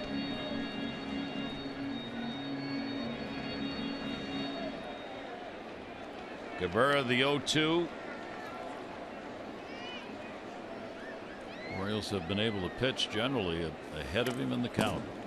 Overthrow on that one will go all the way to the backstop.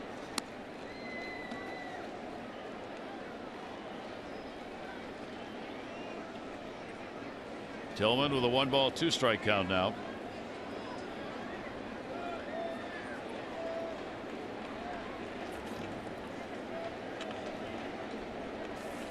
That's to the backstop.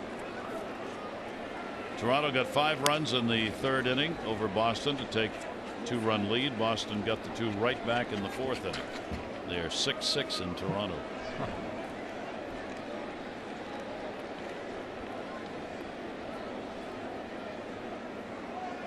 Cabrera with a 2-ball 2-strike count now. Full count. We're trying to get that outside corner with the cutter. Can't get it to start on that outer 3rd and then work off. Starting all these pitches off the plate. You see how far they're working themselves off. Last 3 pitches, good 1.5 off the outer edge. Cabrera, Machado, and they got him again.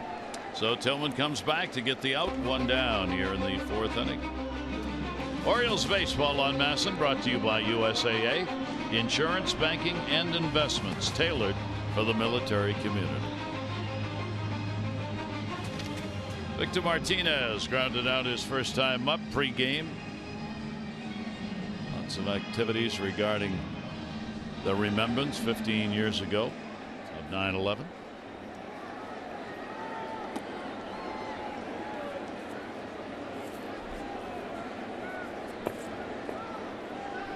Martinez with a 5-game hit streak, and will take the pitch outside for a ball.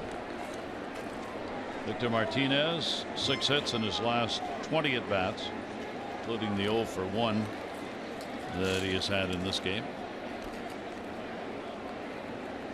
1-0 delivery by Tillman. 2-0.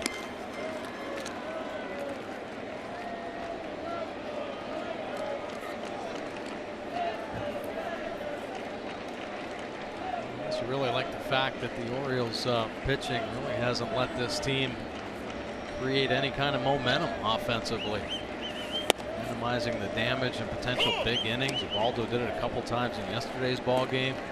Tillman come up with some big pitches here when he needs. The Orioles starters on a 20-game run where they have been outstanding, keeping an ERA about 3.3. 2-1 delivery on the way, and will just miss. Going to keep that pitch down and away to Victor Martinez out of his power zone. Martinez grounded out. The 2 hits the Tigers have picked up. Maven, a double in the first inning. Ibar, a double in the third. 3-1 pitch comes right back at him. Home run cut right there. 3-2. Yeah. Great pitch though. 3-1 changeup located perfectly. Martinez gearing up for the heater. Tillman putting it in the right spot, bottom of the zone.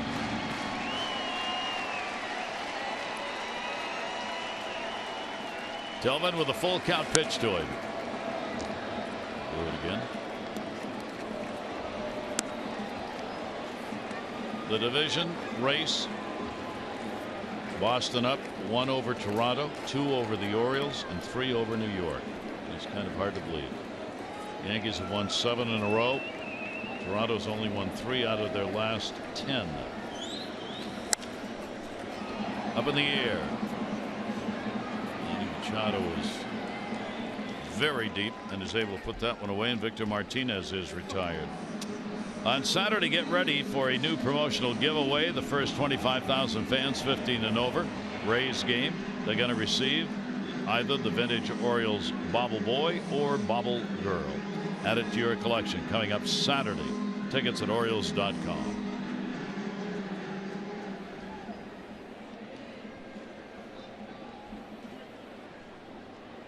Lots of youngsters here at the ballpark for the Sunday day game today.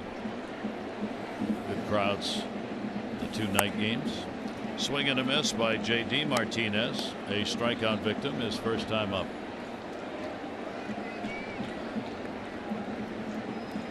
The Orioles bypassing some bad weather that had gone through ahead of them, and then yesterday just an 11-minute rain delay before the game started, and then the night cleared up and it was very nice.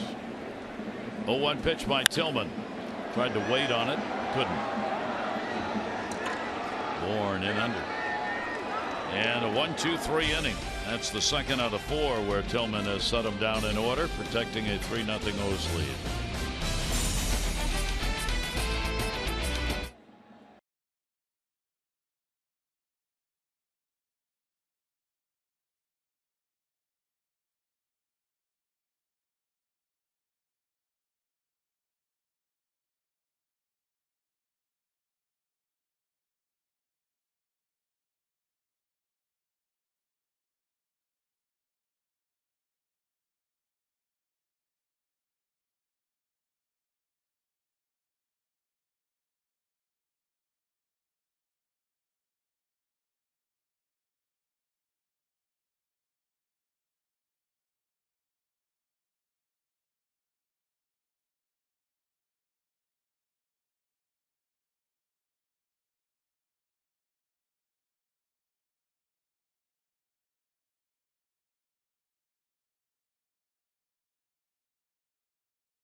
Remembering 9/11, the Metro Detroit Police and Fire Pipe and Drum Band. And on this date, of course, all Major League games in 2001 canceled. The terrorist attacks.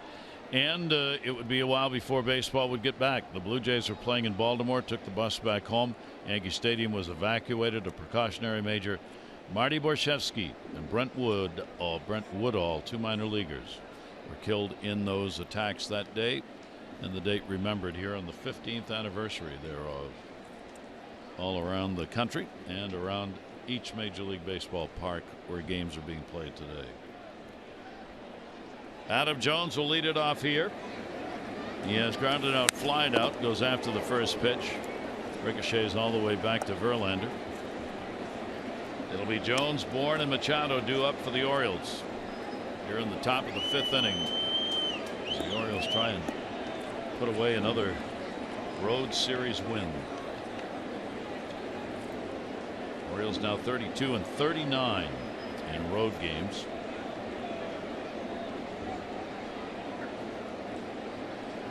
Oh, 1 count.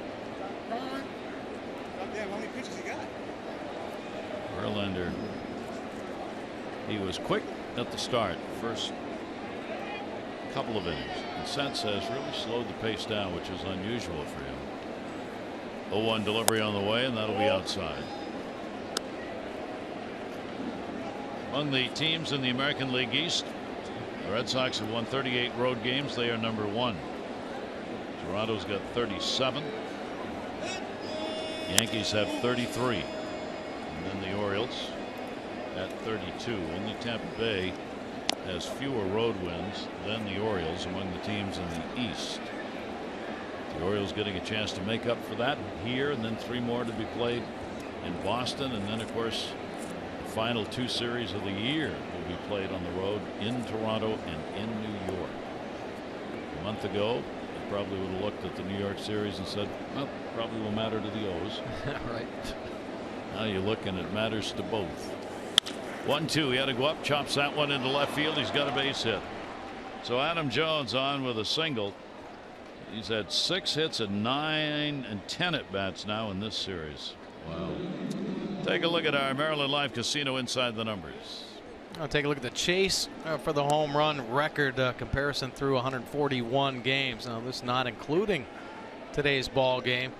That's 97 Seattle team with 226.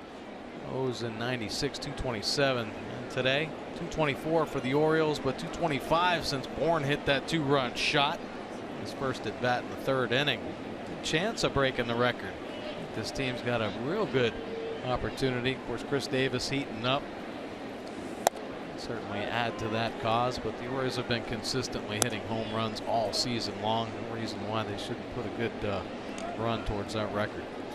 Bourne with his 4th of the year came in the 3rd inning. Caleb Joseph, who got a double, was on board ahead of him. Now he's got Jones on at first and takes the pitch up high. Count goes to 2-0. The dinger, 2 down. Yeah, getting worked up and away at this at bat, but Verlander making a mistake and Bourne making him pay. Fastball ends up on the inner 3rd.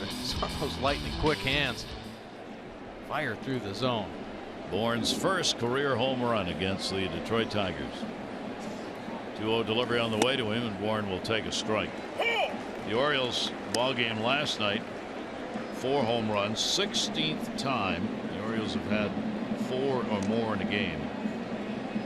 Way ahead of everybody else. The Cardinals are second. They've had 12 such games. The Orioles have 16. 2 ball, 1 strike count. Adam Jones, short lead at first base. This just doesn't look like Verlander. Not usually seeing him all over the place with so many pitches. Well, his command of his fastball is the reason why he's turned it around so well here the second half. He's had so much success the last 13 starts, but he has lost the fastball command. The pitch to Adam Jones was supposed to be down and in and ended up and away. Hammered it through the hole there. Bourne's home run was supposed to be away. 3 ball, 2 strike count on the swing by Bourne. Verlander working at it here in this one. More importantly for Brad Ausmus is how that pitch count keeps climbing. He does not want to have to go to that bullpen in the middle of the game. 3-2. Jones stays at first, and a walk to Bourne.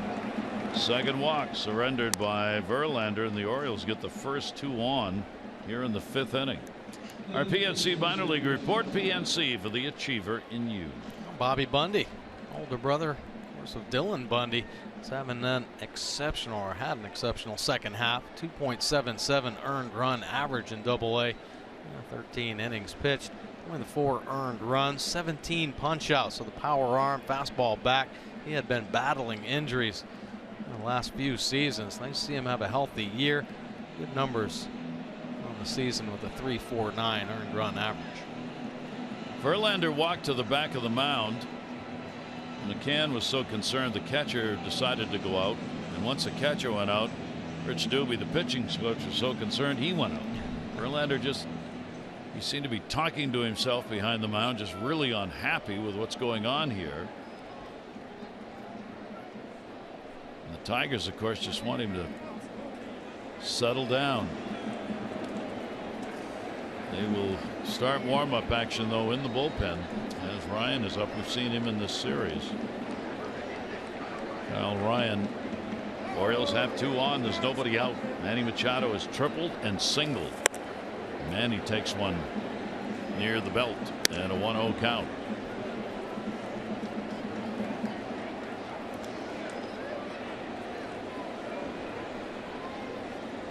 Turning around, looking at second base, where Kinsler trying to hold Jones. Bourne off first. Good speed on the base pass of the Orioles. That one popped up. Second base. And a big out recorded right there. Kinsler puts it away. 1 away here in the 5th inning.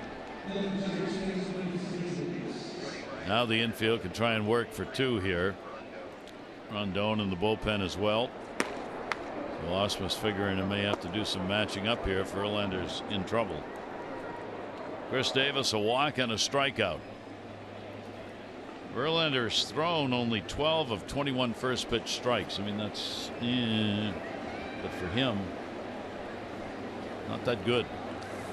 Davis on a big cut on one that was in there, challenged him at 95. The velocity's still there, and he doesn't seem to physically have anything wrong with him. It's just, as Mike said, that command of the fastball all over the place. Yeah, and you certainly have to give the Orioles offense some credit too. Not chasing, not expanding out of the zone.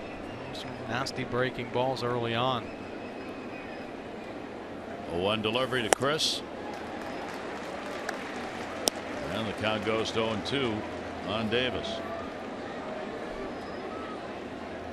Orioles with a 3-0 lead, out hitting the Tigers 7-2 so far in this ball game.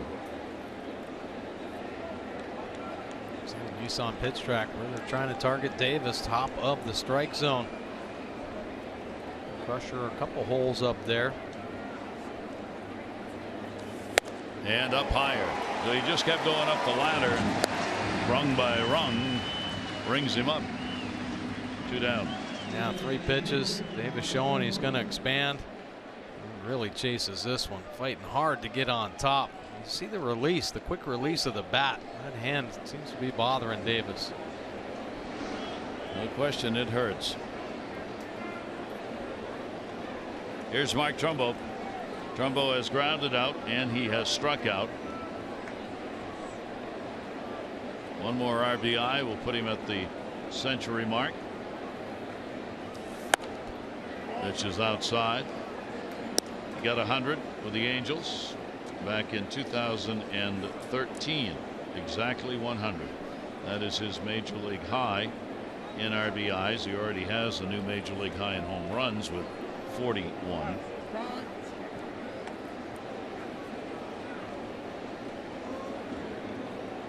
One 0 count, 2 down. Again, Verlander stepping off.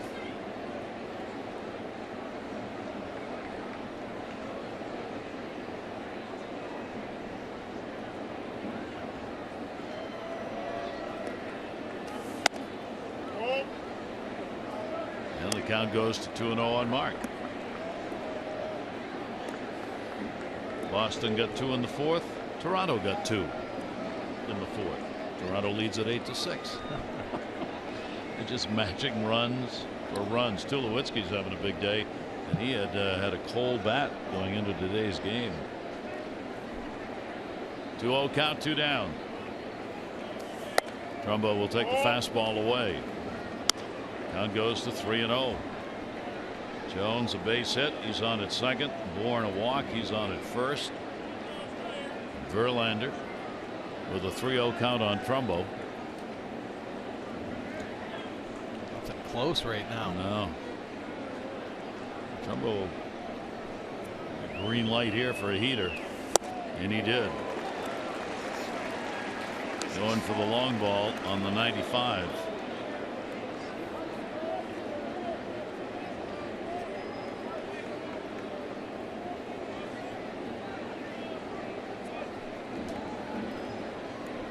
Challenge him again. Another fastball on the dish.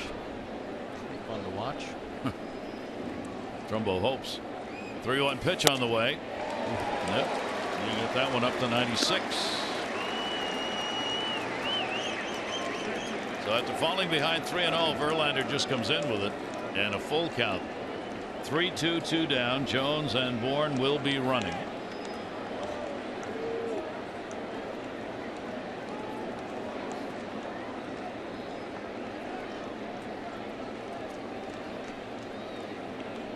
Verlander a look and delivers. Not sure it was a strike, but because he's got 2 on him, couldn't let that one go. Yeah, and it just looks too good coming in. So hard to be patient on the high fastball. And there have been a couple questionable calls up there at the top as well. So borderline pitches. Better protect. Verlander will have to do the 3-2 again. Here's the delivery. In the air, back, out of play. Verlander saying, what do I have to do? I'm throwing my best fastball, putting it up and away. He's not supposed to make contact with that pitch.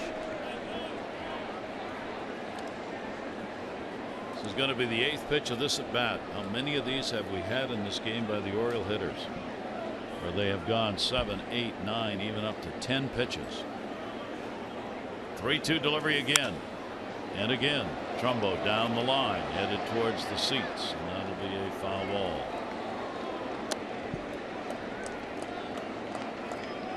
You just keep fighting off the tough ones and hope for a mistake. Trumbo has shown all year long that he will never forget about his strength. That inner third. Mistake comes in there. He hasn't missed too many times. Fouling off the tough pitches on the outside corner. Hoping one leaks back over and stays on the white. 0 for 2, strikeout, ground out today. Verlander looked in, stepped off.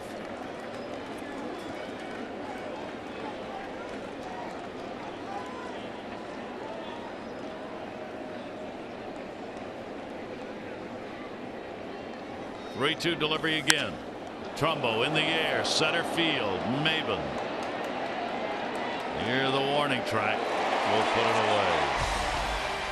So the Orioles get 2 on, can't convert. They leave them there, but the O's still have 3-0 lead.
White.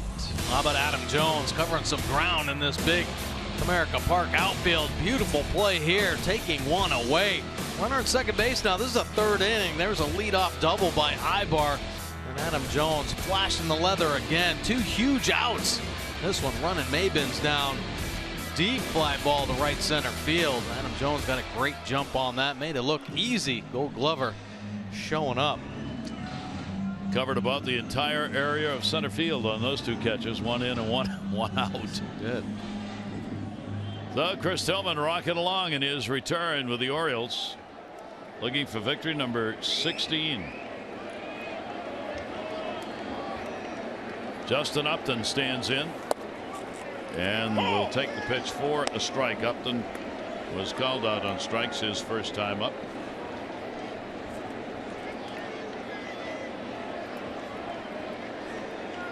Still just 2 hits on the board. Maben, Ibar doubles, and both stranded at second base. With no walks in the game, those are the only 2 base runners Tigers have had off Chris today.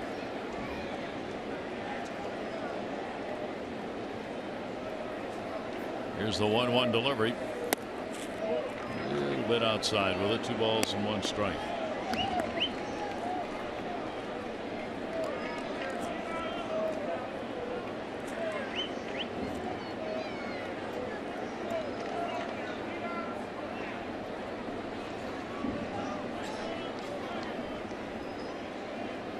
Delivery on the way. Again trying to adjust that, hit that corner, can't. So he will fall behind on Upton. 3 balls and 1 strike. He's been able to battle back in all these situations where it's gone to a hitter's count. Found a way to get the outs. See if he can do it here. 3-1 delivery and not. First walk surrendered by Tillman is a leadoff walk here in the 5th inning. Talk Orioles baseball with us all September. Follow Masson Orioles on Twitter for the latest Oriole news, giveaways, and more. That's Masson Orioles on Twitter.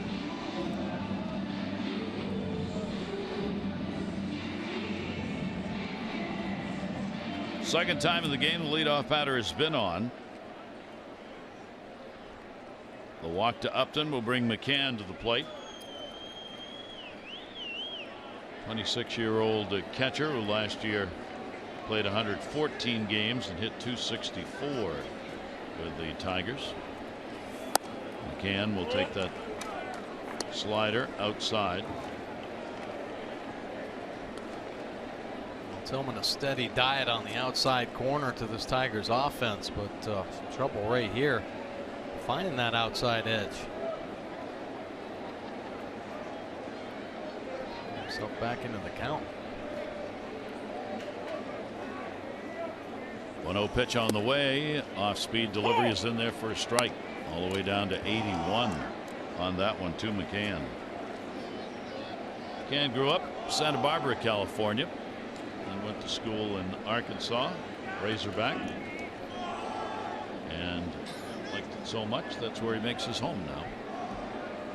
1 ball, 1 strike count.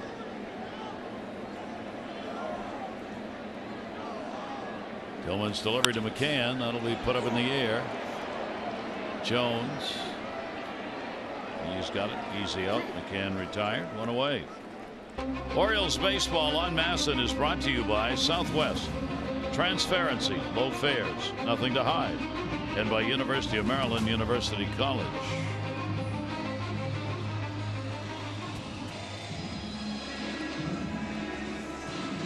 Well, weather-wise, just the best. Beautiful day here in Detroit. Hope it is where you are.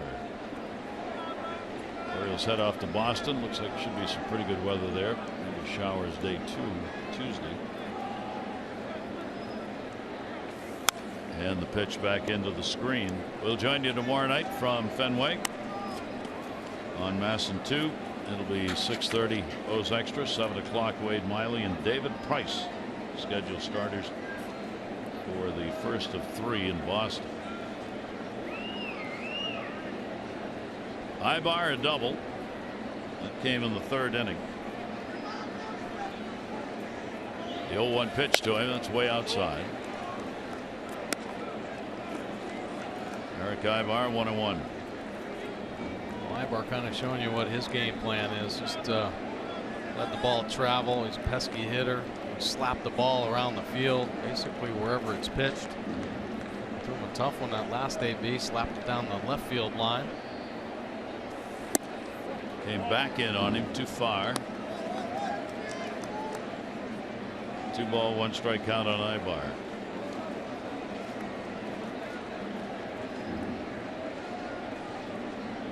Tenth major league season for Eric Ibar. He's been a good one in the field and a .276 lifetime hitter at the plate. 2-1 delivery. That's there. Tillman was not going to go ball 3 on this count. Got that one in on him. 2-ball, 2-strike count.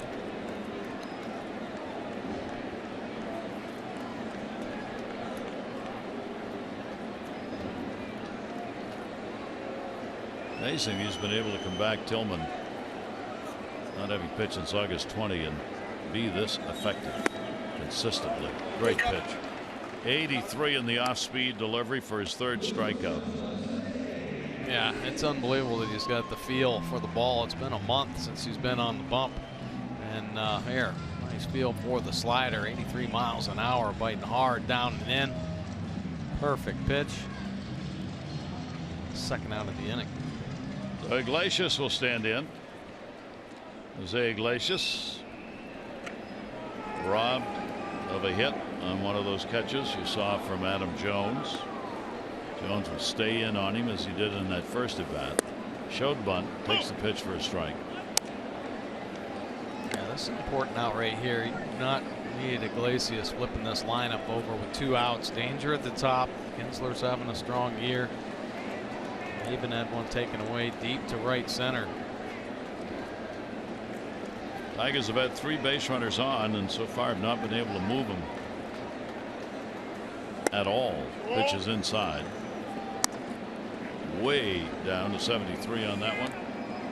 1-ball, 1-strike count on Jose Iglesias.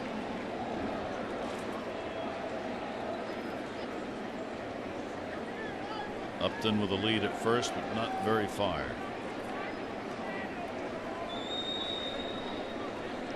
1-1 delivery on the way. Again showed bunt and again takes a strike. He didn't think so and turns quickly. Throwing Danley, the home plate umpire. Down goes to 1-2. There have been a couple Tigers hitters that have just forgotten about this changeup, and Tillman gets some good movement starting in a way, but it's worked itself back over, catching the outside corner. Got the 2nd strike here on Iglesias, but a lot of hitters just giving up on it. They don't think it's ever going to come back. 1-2 delivery on the way to him. Iglesias will get a base hit into right center field. They were playing shallow. Bourne, nice job, cuts it off and holds him to a single. That goes through, and the Orioles would have had real problems. Iglesias on 1st and 3rd with 2 down. On Friday, September 23, the Orioles kick off Fan Appreciation Weekend. Fireworks night. Johns Hopkins Advantage MD presents it. All fans, the Diamondbacks game 7:05 will receive the Young-Soo Kim Orioles t-shirt. So celebrate the final weekend of the regular season. That's Friday, September 23. So big moment here in this one, as Tillman now is the first time sees a runner over there at 3rd base. Iglesias with the base hit. Kinsler 0 for 2.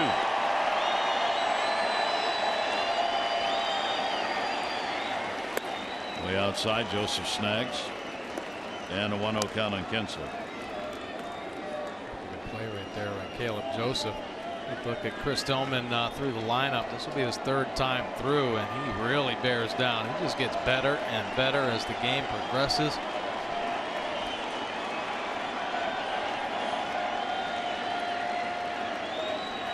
One-0 count on Kinsler.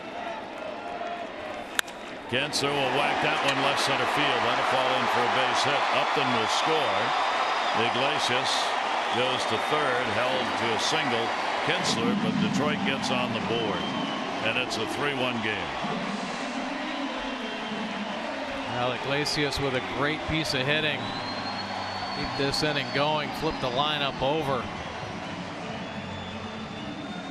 Kinsler here on a changeup. Going out and getting it. He didn't give up on the changeup. Find some outfield grass, and the Tigers on the board. Kinsler gets his 73rd RBI. Dom Cheedy, pitching duty coaches with Dave Wallace away in the series. Dave will be back in Boston. Out one to just calm Tillman down, give him a breather, and also give Buck Showalter a chance to think about the bullpen.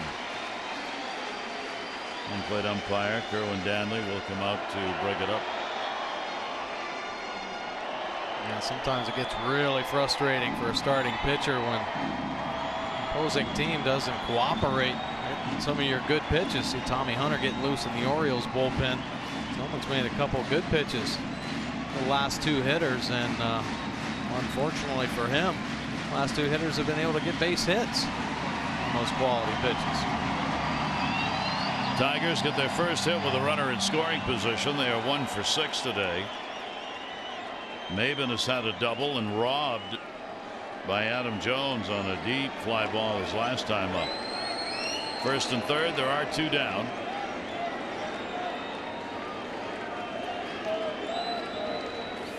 Cameron Maben takes one inside at 91.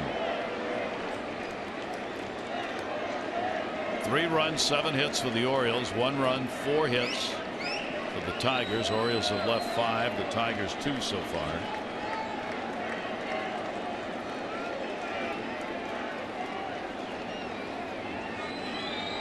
One-0 delivered to Maben on the outside corner for a strike. Nice pitch right there. That's actually where the first one was supposed to go. Instead, loses it on the arm side. Almost catches a piece of Maben, but you make it have a purpose. Brush him off the plate. Open up that outer third to get strike 1.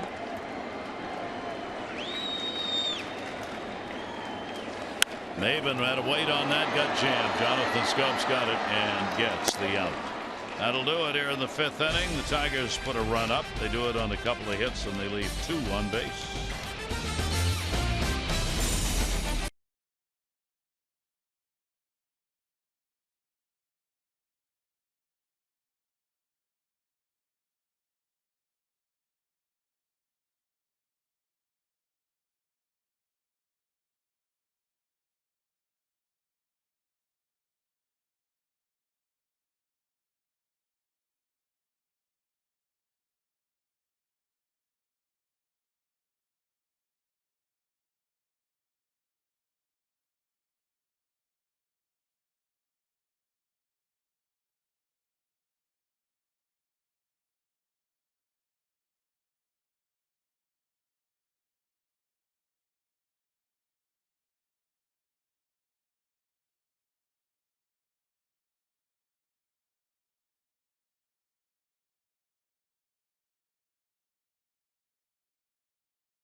Rich Hill, of course, a big story. 7 perfect innings, got pulled. That is the longest perfect game stint without getting a chance to finish it in modern Major League history. Hunter Pence of the Giants, 8th player since 1900 with consecutive games with at least 3 hits and 4 runs scored. And Gary Sanchez, the rookie with the Yankees, 13 homers, 35 career games, tying the Major League record for most home runs in 35 career appearances. The Elias Sports Bureau with the notes. Justin Verlander out of the ball game. Pitch count up. 104 pitches, only lasting the 5 innings. against this Orioles offense. 3 earned runs on the board. Bruce Rondon now into the ball game. Power arm out of this Tigers bullpen. Mid to high 90s with the fastball. Power slider to go along with it. And lefties will see that occasional changeup. 3.33 earned run average. Picked up 5 wins out of the pen this year. 27 innings of work. 34 punch outs. So he can rack them up with a good fastball. And opponents hitting just 189 overall. Rondon's going to face the Orioles for the first time this season. For Verlander, a very quick game for him. 5 innings. His shortest start since June 26, when he went 4 2/3 against the Indians. So the Orioles get to the bullpen. Now we'll see what they can do with it. Jonathan Scope, 23rd home run, 4th inning, solo shot. He has also struck out. Rondon with the 0-1 delivery and a swing on it. Here's the homer earlier. Jonathan Scope solo home run on a changeup on the outside corner. He reaches out and touches. That's a good part of the bat. Scope 23 home runs on the year. Rondon has appeared against the Orioles 4 times in his career. He will start this 5th by getting Scope. Here comes the noise right here. Power fastball. Heater top of the zone. 96. Rondon. 1 down. Kim and then Hardy due up. 6th inning. Kim has popped out and struck out. Rondon's pitch will miss down low for a ball.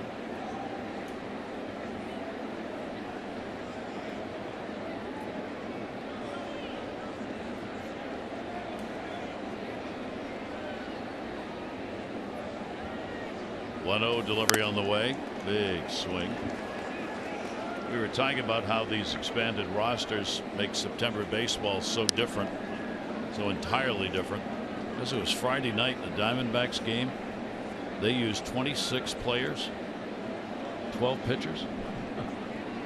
San Francisco used 20 players, 8 pitchers. Oh. Game still being played? Yes. I mean, mercy. Talk about the difference between August 31st and September 1st. Young-Soo Kim, and that's there for a strike. 1 ball, 2 strike count. I really think in the offseason there are going to be some changes made in that September call-up rule. Got to. I mean, you got to put some sanity back into it. Yeah. 1-2 delivery, cuts down and in again at that back foot. 2 ball, 2 strike count. Orioles with a 3-1 lead, a victory, and they will take this series 2 out of 3. Be a couple games ahead of the Tigers as far as the second wild card spot's concerned, and maybe move up on the #1 wild card spot and the division lead. Full count, 3 balls and 2 strikes. Another good at bat here, Mr. Kim.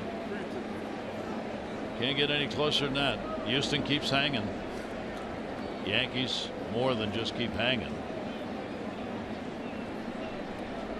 Rays have the 4-1 lead over the Yankees in New York today.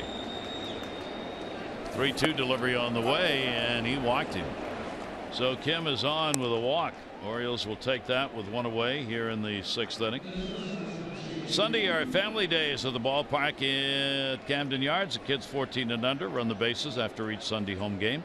Final 2 chances coming up. The Orioles are home each of the next 2 Sundays. September 18 Rays, September 25 the Diamondbacks. Tickets at Orioles.com.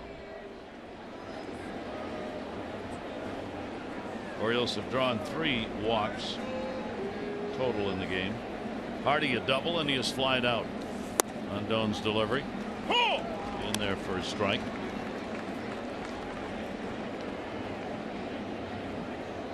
So up to the Tiger bullpen now. try and hold the Orioles offense down.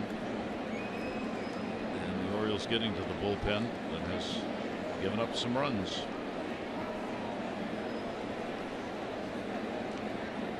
Oh, 1 delivery. ERA of the Tiger pen 13th. Their hits per 9 innings is 13th. They don't strike out a lot of opponent batters. Not a strikeout bullpen. Something they've tried to settle down with the number of call-ups that have expanded the availability of pitchers.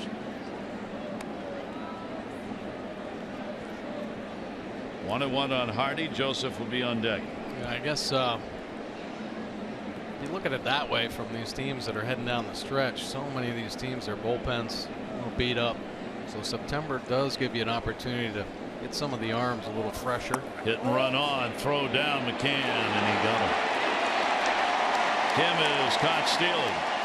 McCann at the top of the pile, and catchers 48% of attempted base stealers thrown out. Yeah, pretty impressive on a tough pitch. Down. Making it look easy. Great release there. Easy tag by Kinsler to get Kim. So now 2 down, nobody on. Hardy, a 2-ball, 1-strike count.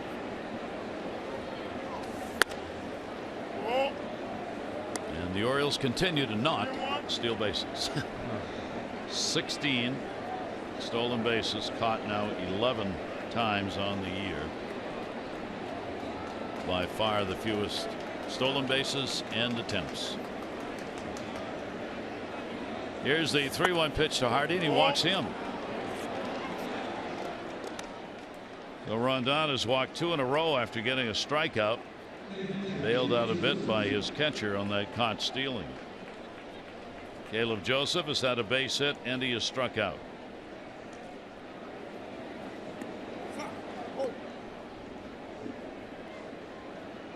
Caleb's done a masterful job working Chris Tillman here this afternoon. Get rewarded. Big hit here. 2 down.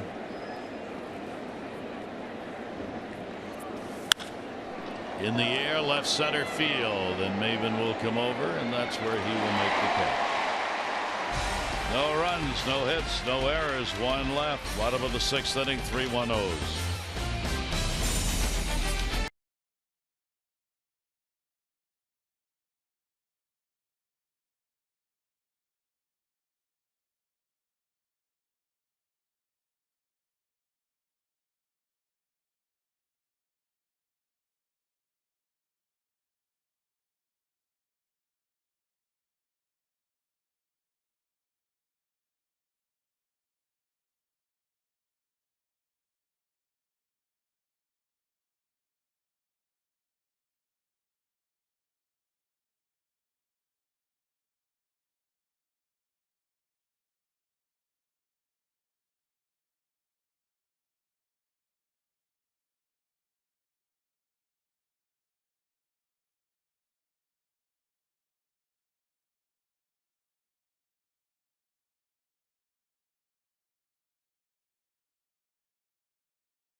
Talking about Ubaldo Jimenez and the Baltimore Sun. I know it's Ubaldo's 3rd year here. I know all the whispers that he can't do this, he hasn't done this, he hasn't fulfilled this, but right now, these last 3 or 4 starts that he's done, I think he's earned every dollar that we're paying him. He's done a tremendous job, and the best thing about him is he's kept a level head the entire time. Trials, tribulations, success. He's maintained a level head through it.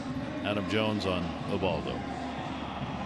Well said right there by Adam Jones. Yeah, he's been through a lot for sure. Ubaldo's had up and down time here, to say the least, with the Orioles in his 3 years, but he is stepping up when they've needed him most. This has been an impressive run for Ubaldo. Outstanding game yesterday, getting the win. 2 runs, 4 hits over 7 for Jimenez. So Tillman here in the 6th inning with a 3-1 lead. Pop up Davis back to get it, and Cabrera is retired again. 0 for 3 in the game and 0 for 8 in this series. Miguel Cabrera has had just 4 hits and 23 at bats against the Orioles this year. Wow, that is huge. Huge for this Orioles pitching. Cabrera down all year long. Not an easy task, especially what he's done in his career against the Orioles. Yep.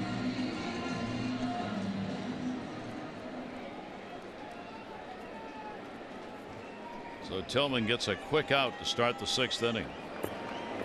Victor Martinez 0 for 2. He has popped out and grounded out.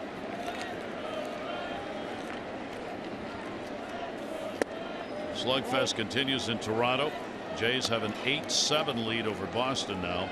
Encarnacion has had 2 home runs. 39 home runs on the year. And Tulowitzki's pounding away as well. Pitch will be taken down low for a ball. Victor Martinez and then J.D. Martinez. Only 1 walk surrendered by Tillman, and it's scored. That was the one that led off the 5th inning. Up and got it.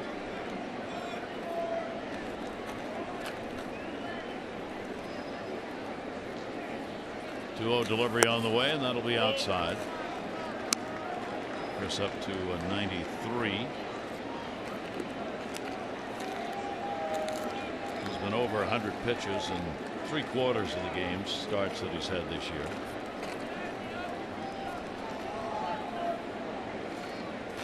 .3-0 pitch, and that's in there for a strike. To Martinez trying to get that walk here that'll get the potential tying run to the plate.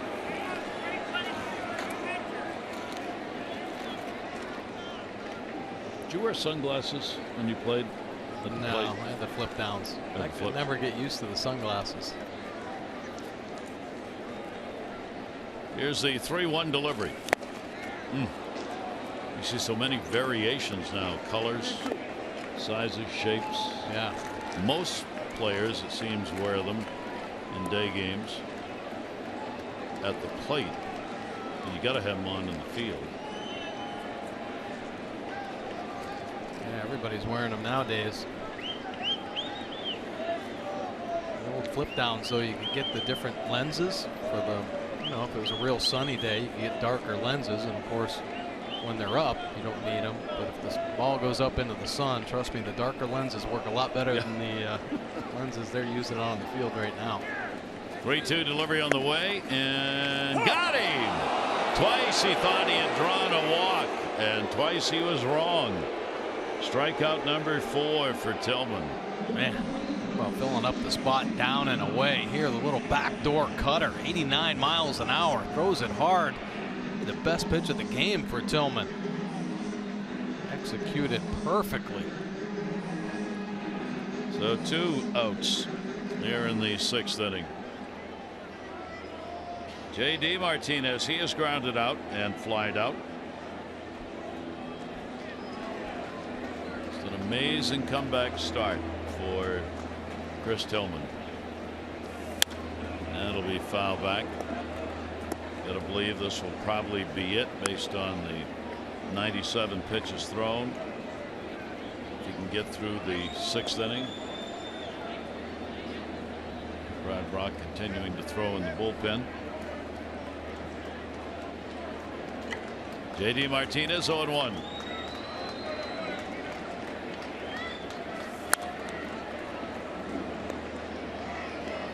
Back into the screen, an 0-2 count. Boy, they are having a hard time squaring Tillman up. He is making some good pitches on the corners.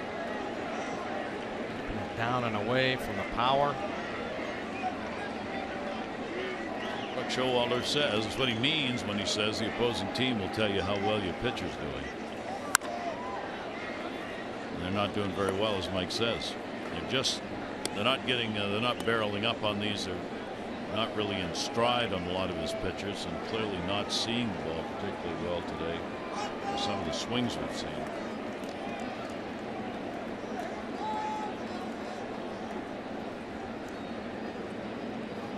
Oh, 2 count with 2 down.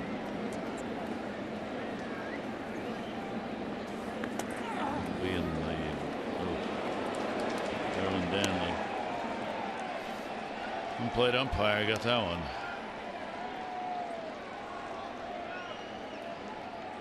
I got the helmet, the chest protector, of course, hits you where no padding at all, and man, it got Kerwin Danley so hard he's limping out of there. Kicks up and catches him on the wrist. Taylor wanted Tillman to spike that slider. He did. It'll bring a trainer out here.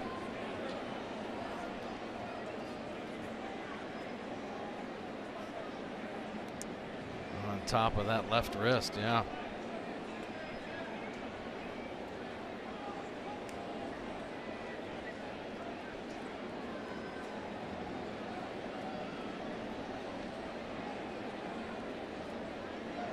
Good that he can move his hand around.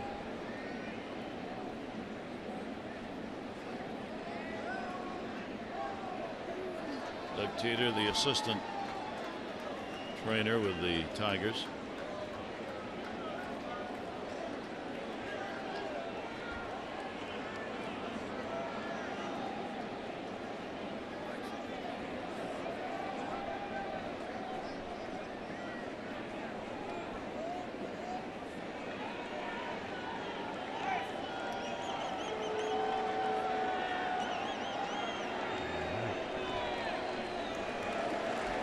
Kerwin Danley will hang in.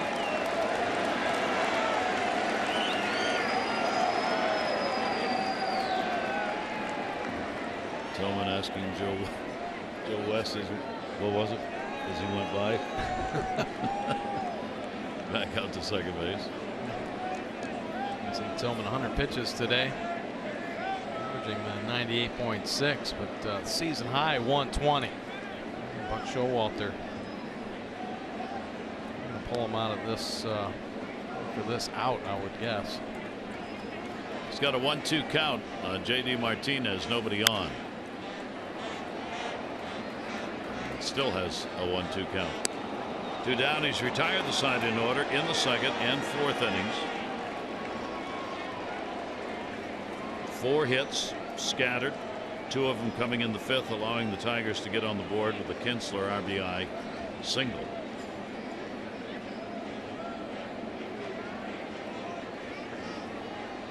Tillman with a 1-2 pitch again.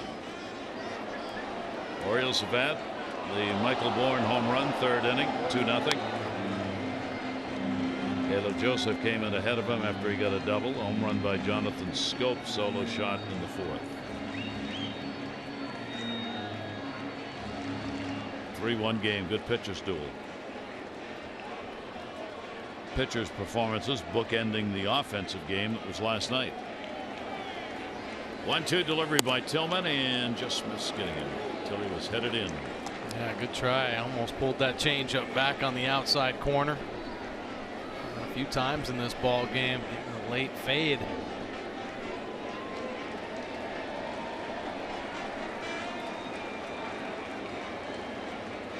Shift on in the infield on Martinez.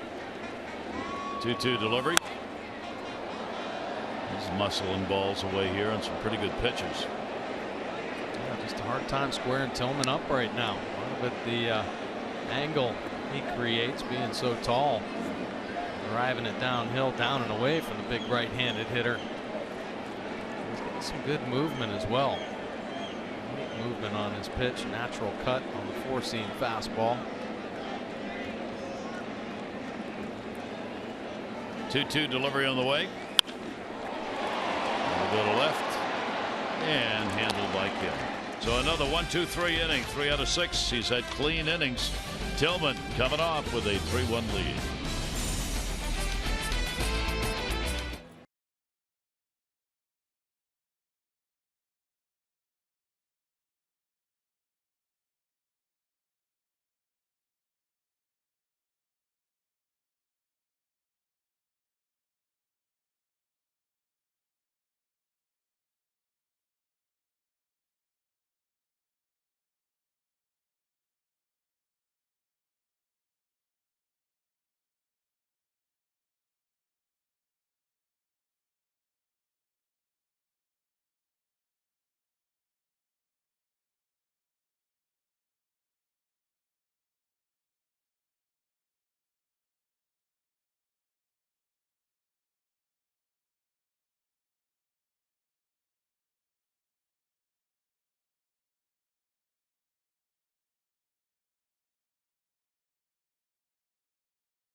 For the achiever in you, and by American Standard Heating and Air for the best in home comfort. Choose the brand voted #1. American Standard Heating and Air right now gets special financing. Find your dealer at MidAtlanticComfort.com. Gary Thorne, Mike Bordick, great to have you with us on this Sunday as the Orioles trying to put it away, and Chris Tillman looks like, yep, he's done. The handshake from the skipper. Pretty impressive outing by Chris Tillman. First start since went off the disabled list, and he was sharp.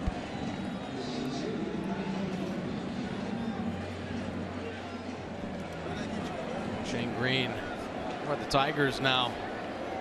Take a look at his pitch arsenal. Fastball 43%, good heater, low to mid 90s with the fastball. There's a slider and change to go along with it. 7.5 earned run average. He made 3 starts this year. All 3 of the starts coming back in April. He had to go on the disabled list because he got a blister on his middle finger of his throwing hand. And since he came back off the DL, he has not seen the starting rotation since. Everything been out in the bullpen, working the 7th, 8th inning. The Orioles know him from his days with the Yankees. 27-year-old right-hander. First pitch in the air, down the line, curving, and it is going to be a foul ball. Boy, he got some pretty good wood on that. Adam Jones bidding for yet another home run on that first pitch from Green. Jones aggressive early. Adam is 2 for 9 off Green. And the slider's going to miss outside. Rondon worked an inning. He had 1 strikeout, 2 walks. Top of the 7th inning, 3-7-0 the Orioles, 1-4-0 for the Tigers. And Jones started to swing. Ask, please. I didn't swing. He'll tell you that, and he did. Oh my! Little karaoke step out of there, and then falling out of the box. Points with the bat. Yep. Improvisation. Yeah. Green's first appearance against the Orioles this year. 2 wins, 1 loss in his career against the O's. And another one, same thing. There's no one asking to go to the first base umpire except Adam. No, we don't want to check this time, Adam. Not the catcher, not the umpire.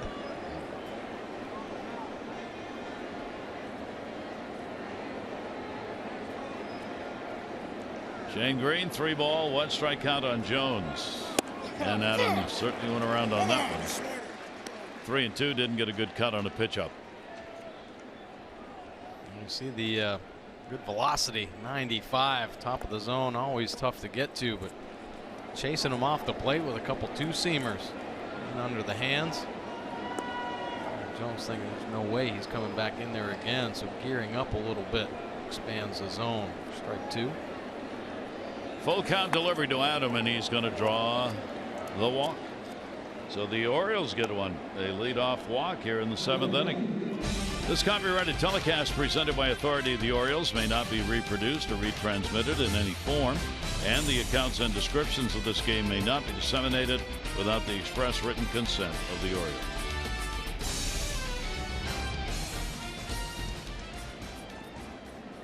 Bourne delivered the home run in the 3rd inning, his 4th of the year, 2nd with the Orioles. He has struck out, drawn a walk. Adam Jones a leadoff walk here in the 7th inning in a 3-1 game. Ibar in on the grass at 3rd. Green is bunting, comes right back. They got to play at 2nd, doesn't go there. Will get the out at 1st.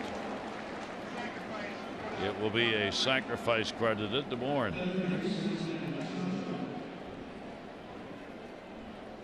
The importance of these add-on runs here down the stretch. Buck Showalter realizing it. Man that can handle the bat, has his whole career, good speed, ability to lay the bunt down, executes it there. A runner in scoring position for the Orioles. Bourne, that is his 7th sacrifice of the year, and his acquisition by the Orioles immediately made him the #1 Oriole for sacrifice bunts. Manny Machado a triple, a single, and he is popped out. Jones at second, one away. Off-speed delivery outside.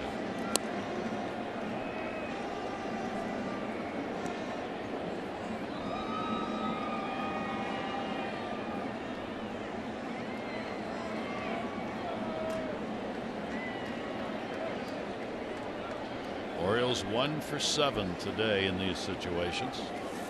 1-0 delivery is taken inside. So Green falls behind on Manny. 2 balls and no strikes. Jones with Kinsler moving in to keep him close at second.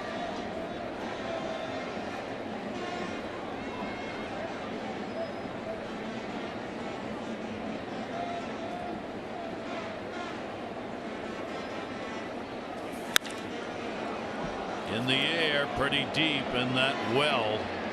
It'll be handled on the comeback by Upton. Jones was halfway. He'll go back to second base. Upton coming over. Ran a little circular polar route there, so he'd be in a position to get the throw back in. Yeah, Manny just off the end. Little cutter from Green. And Machado had an ace swing, but the late movement takes it off the end of the bat. Rich Doobie on his way out. Who's that, Brad? No, Tosmas. Chris Davis coming up. He has struck out twice and drawn a walk. Runner on at second base. So Osmus just wanted a say out there. Davis is 0 for 3 off Green. Yeah, you got the open base. Be careful here with the crusher up. You're going to attack him. You better have a good plan. You better execute the plan.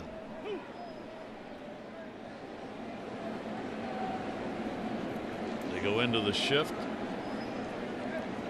Iglesias moves over in the other side of second. He'll now hold Jones. Chris will take the pitch up high. Mark Trumbo waiting on deck. Let's see if this is a pitch around. And Brock's all ready to go. He'll be coming in.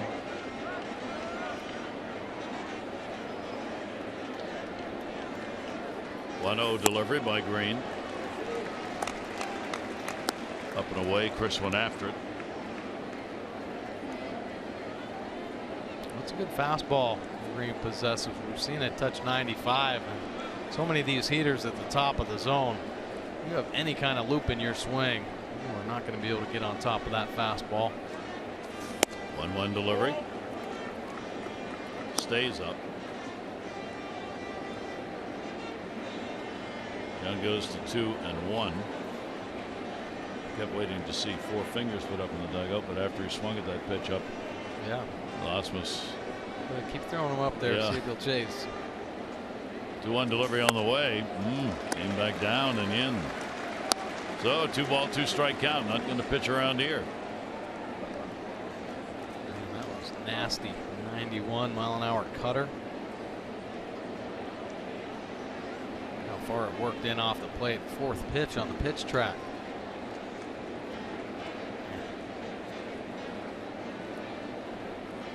Jones off second, 2-2 back up again. Just able to get around on that enough to foul it back, keep the at-bat alive.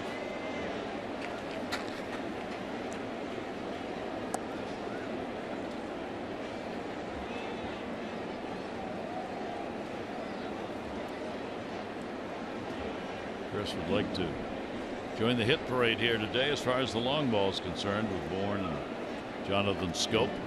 2-2 delivery to him. Back again.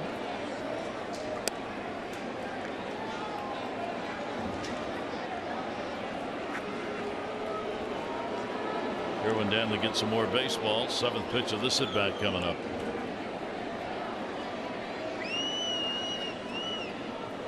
Well, Chris really has done a better job here recently about shortening up with 2 strikes. This would be an ideal time to pick up that run. Adam Jones out at second base, getting a good secondary lead, so he's going to have a nice jump. Anything Davis puts in play, be a scoring opportunity. A lot of room at shortstop side. 2-2 pitch on the way, and another one foul back.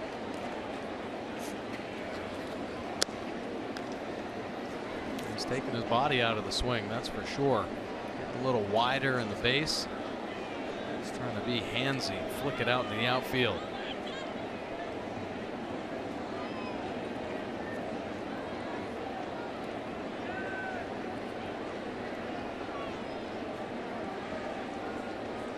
It's that left hand that bothers him. 2-2 delivery on the way and stays away. That's why you've seen him end so many swings of late with just one hand on the bat. I mean, he's still powerful enough to hit the home runs that way, but very hard for him to swing hard and keep that left hand on top. Trumbo waiting. 3-2 delivery, and he'll have to wait a little longer. Strikeout recorded by Green. No runs, no hits, no errors. One left on base. 7th inning stretch time.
Match between the Tigers and Chris Tillman, fresh off the disabled list, and he has been dominant. Command of all of his pitches. Containing Cabrera, Victor Martinez, shutting down all the big boys in the Tigers lineup. Geico, 15 minutes could save you 15% or more on car insurance. Visit geico.com for a free rate quote. How about Tillman's line? 6 strong innings, just the 4 hits allowed, only 1 earned run on the board for Tillman. 105 pitches thrown. Good to have the ace back into the rotation. Now it's time for the Jiffy Lube pitching change. Brought to you by Jiffy Lube, where participating stores now do brake services. Stop in and let Jiffy Lube inspect your brakes today. Well, Brad Brock coming in out of the O's bullpen. Take a look at his pitch arsenal. A power fastball 60% of the time. That sweeping breaking ball turbo change 22% of the time. Touched in this series a home run, solo home run by Victor Martinez. 181 earned run average. Picked up 8 wins on the season for the O's. And how about the 80 punch outs in 69 2/3 innings of work?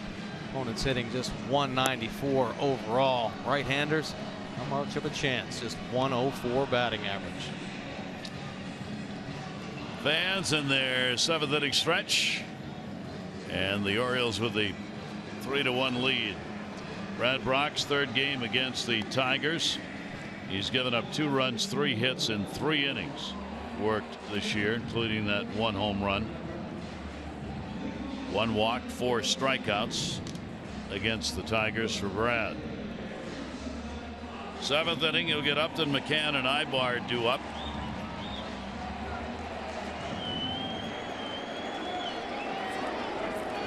Justin Upton, a walk and a run scored in the 5th inning. RBI, Kinsler got it with a base hit. And Brock's pitch will be outside for a ball. Well, the Orioles turn to the bullpen. See if they can preserve a W for Chris Tillman. 1-0 delivery. Upton goes after it. Upton 1 for 5. Lifetime off Brad Brock. Upton still does not have a hit in this series. He's gone 0 for 7. 3 for 25 on the year against the Orioles. 1-1 delivery on the way, and that'll bite the dust away. It is Justin Wilson. As the Tigers are putting him out 1 inning at a time out of the bullpen. Brad Brock, here's the 2-1 delivery on the way, and he swings through it at 96. Good heater. Held the great velocity all season long from location here recently with that good fastball. Just a tick off.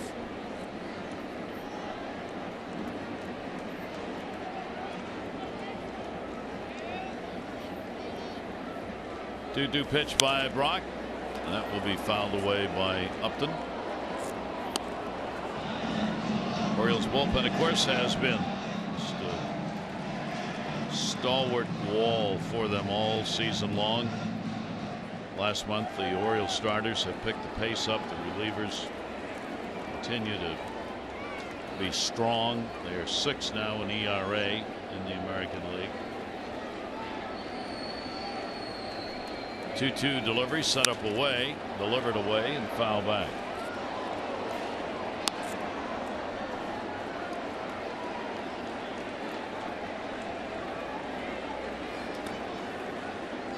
Upton has seen a ton of pitches in this game.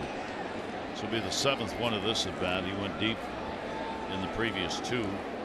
Worked out a walk in that 5th inning when he scored.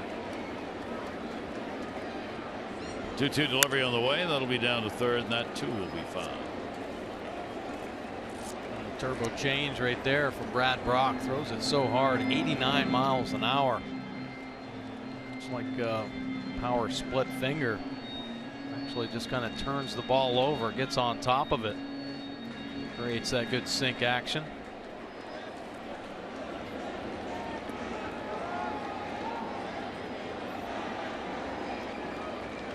Upton stands back in with a 2-2.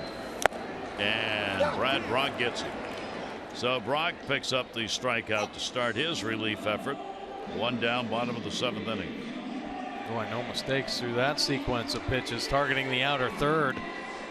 Power fastball sets him up. Pitch before, slows him down with a little changeup. 97. Hit it if you can.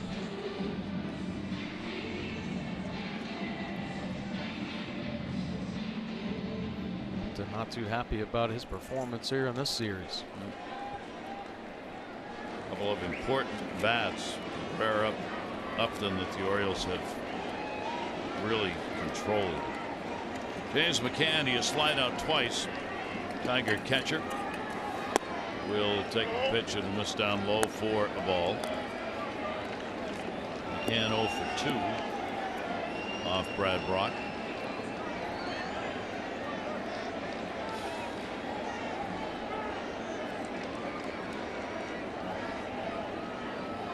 Ibar waiting on deck. Brock trying to get through it cleanly, not turn this order over. Pitch taken low. 2-0 count of McCann.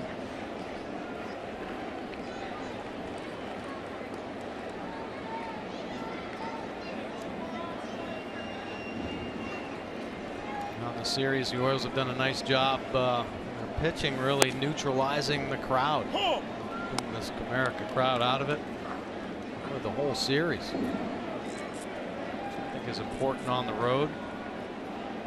Yep, Tigers didn't get that game-winning run in the first game till the 8th inning. And then yesterday the ball game was over early. The Orioles putting up runs quickly. Brad Rock really coming across the body on that one. And a 3-ball 1-strike count on McCann with Ibar waiting on deck. No question, second half since the All-Star break's been much tougher for Brad Rock. The numbers not as good as he had first half going to the All-Star game. 3-1 delivery. Popped up. And Joseph, look out. Davis there, nice help. Chris Davis comes on to get it, as it looked like Caleb Joseph was not going to have it. The most popular way to follow the Orioles postseason push, MLB.com at bat. #1 app for live baseball. You can enjoy game day, live game video highlights, StatCast news, and more. Get MLB.com at bat on your favorite devices now.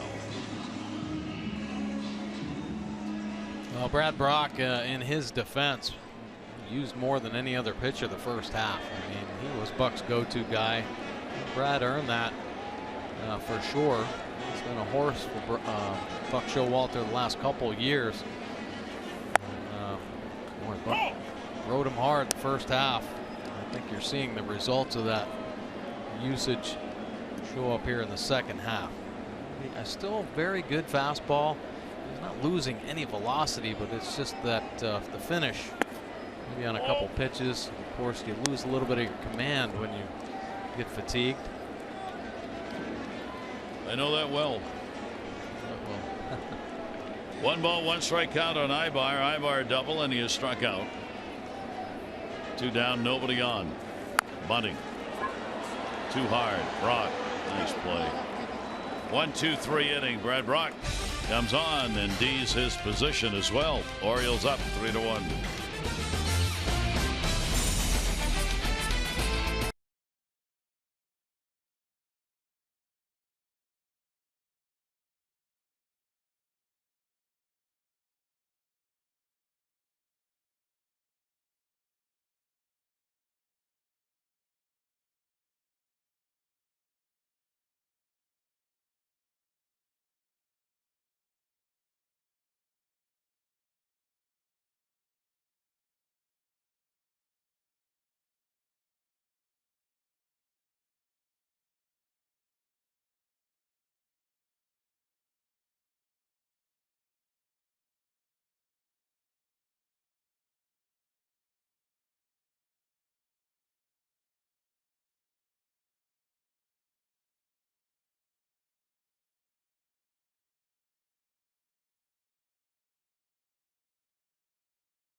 Game set in Boston tomorrow. Wade Miley on the mound against David Price. Our coverage on MASN 2, 6:30 O's Extra, presented by Jeep, followed by our game coverage at 7. All the access you need right here on MASN. And take a look ahead here as the Orioles take on the Red Sox, evenly matched. Both offenses very productive. It's going to be up to the pitching, I think, in this series. Of course, the Red Sox, couple studs out there. Porcello first in the American League with 20 wins. Of course, the Orioles taking on David Price in tomorrow's game, and Drew Pomeranz, a good lefty they picked up at the trade deadline, but their bullpen's bounced back since getting Koji Uehara back. Excuse me. Take a look at Justin Wilson now out of the Tigers bullpen. Power left-handed arm here. mid to high 90s with the fastball. Has a curve and change to go along with it. 4.33 earned run average. He's been used in high leverage situations this year. Left-hander's delivery will be taken by Mark Trumbo. Mark with a 0 for 3 in this game, 1 for 11 in the series. Trumbo DHing today. Green worked an inning. Shane Green an inning, a walk and a strikeout. And another one up and in. Slugfest continues in Toronto. Now the Red Sox have an 11-8 lead. Jackie Bradley Jr., Ramirez, David Ortiz have all had home runs in that ball game for the Red Sox. Encarnacion has 2. Tulowitzki's got 1. As they are really pounding away. Michael Gibbons in the bullpen for the Orioles. Tulowitzki's had a 3 for 3, 4 RBI day for Toronto.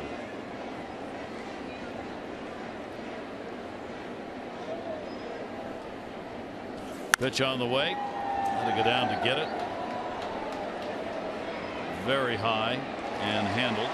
Martinez in to get it.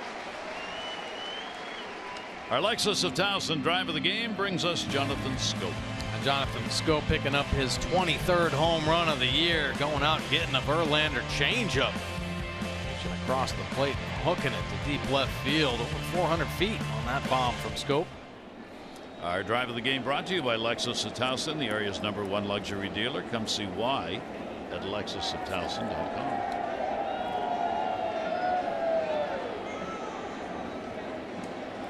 A home run, couple of strikeouts, 2 home runs in the series, 3 RBIs, and the pitch away. In fact, the only hits Jonathan's had in the series have been the home runs, as he's 2 for 12.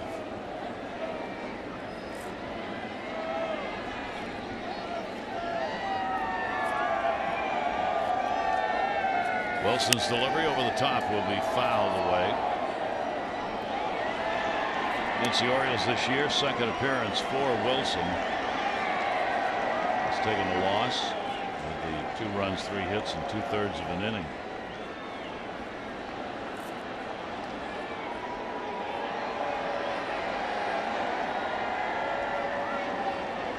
One ball, 1 strike count on Schoop.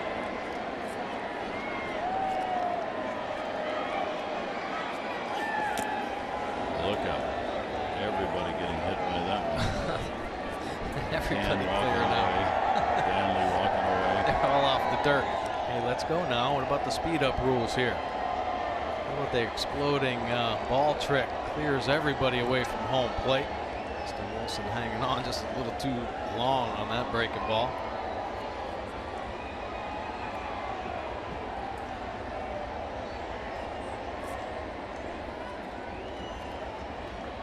Two-one count on Schoop. Ground ball towards second base. Kinsler charity hop on that one. And there are 2 down. Our league leaderboard brought to you by Coons. Coons.com. Over 2 million vehicles sold and counting. Oh, how about the Baltimore Orioles leading in win percentage when they're leading after the 7th inning? 61-2 record, 968 win percentage. Of course, back into this Orioles bullpen and some timely hitting late in ball games has led to that very impressive statistic. Zach Britton 40 for 40 in saves and opportunities. Drew Stubbs is going to pinch hit for Kim. Then you Kim had an 0 for 2 and a walk today. Wilson's pitch is taken for a strike. Stubbs with the Orioles, a couple of hits, 7 at bats overall, hitting .237 on the year. Home run and 3 RBIs.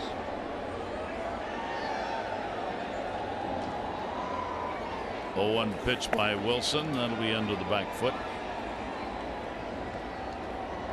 1-1. 33,069 tickets sold for this game. 33069. had much to cheer about with the 1 run in the 5th inning. 1-2 delivery by Wilson. 2-1.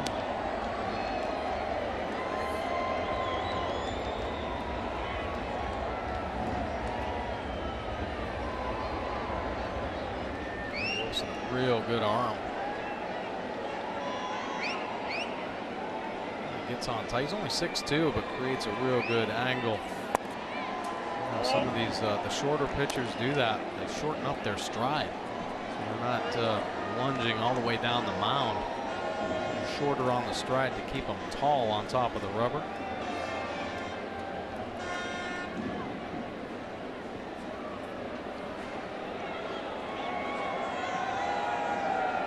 Three ball, 1 strike delivery on the way. Stubbs will go after it.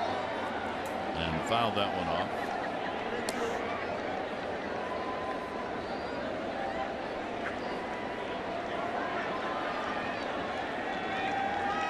Third reliever used, Verlander, 3 runs, 7 hits over 5. Not really a Verlander day. The Orioles able to get to him for a couple of home runs. 3-2 pitch. Down the line and right. J.D. Martinez in the corner will put it away. So Wilson comes on and retires the side in order. The Orioles going to the bottom of the 8th up by 2.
A honors those who have served and all our service members at home and abroad.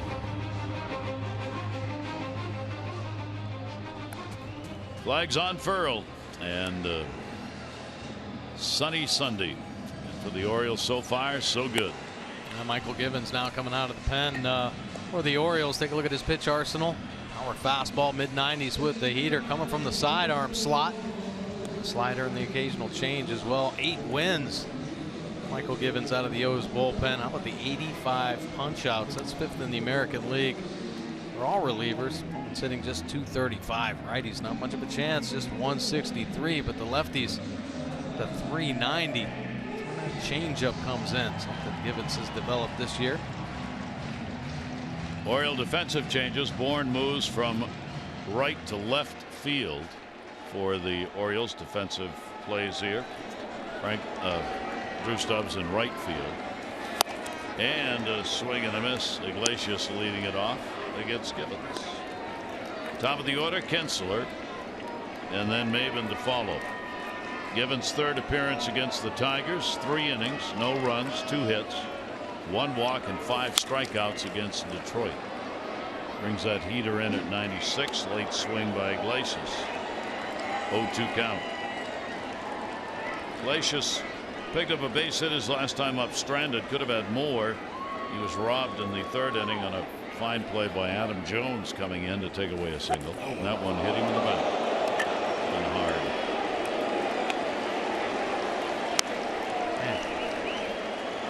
Stay within yourself here. A crucial time in the ball game. Every base runner matters. And he gets ahead. Caleb wants him to the high heater. How do you miss by that much? He wanted it up and away, but when you force the issue, try to throw it a little too hard, the arm drags, body goes too quick. There you see the arm side losing control, catching Iglesias right in the back. 6th time this year Iglesias has been hit by a pitch, and the 3rd hit batter by Michael Givens. Now the potential tying runs at the plate. Ian Kinsler. That's in.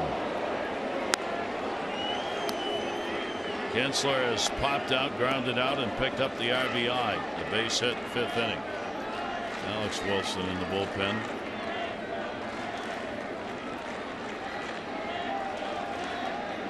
Orioles have out-hit the Tigers 7-4. Kinsler, he wanted to tie the game up right there. He was just looking out over the plate. The pitcher loses his command a little bit. Hitters sense that, and they target one spot. It's up and out over their happy zone. What makes them feel comfortable. Kinsler leaning back on that spot, just missing it. Kinsler's had a hit now in 9 out of the last 10 games. And bloops that one. Scope going. Scope will get there and put it away. Jonathan Scope retires Kinsler for the first out here in the 8th inning. Nice play there by Jonathan Scope. Of course, Jonathan at double play depth. So you got to have the quick footwork. Nice reaction there. Fading flare out to shallow right field. Cameron Maybin, a double, 1 for 3 in the game. He's gone 4 for 10 in the series.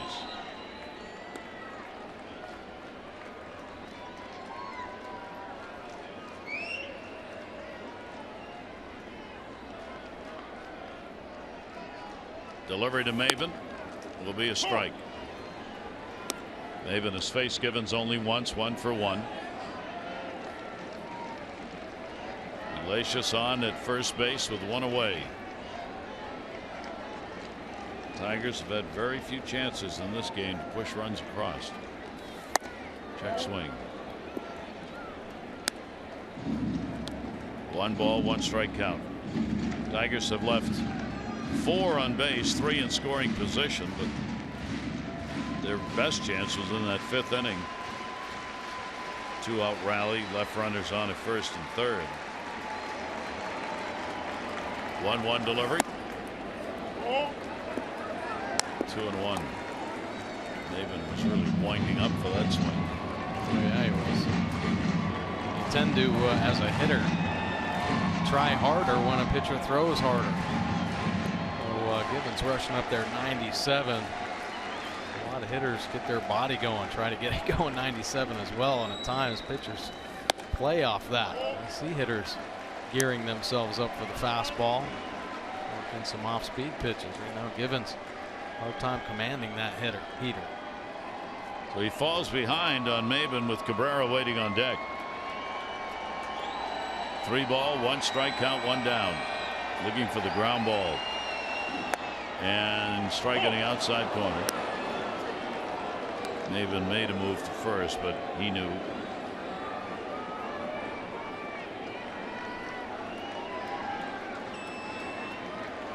A big pitch.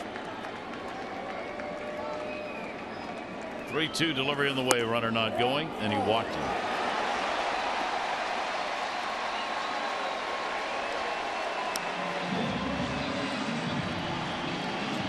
Well, Michael Givens had to work his way back. Let's take a look at the pitch track. Man, pretty good pitch there from the outside corner.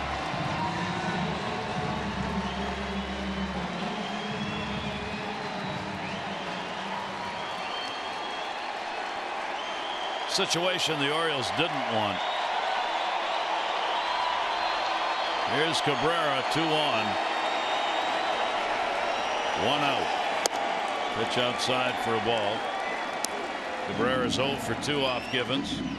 He's not had a hit in the 3-game series, going 0 for 8.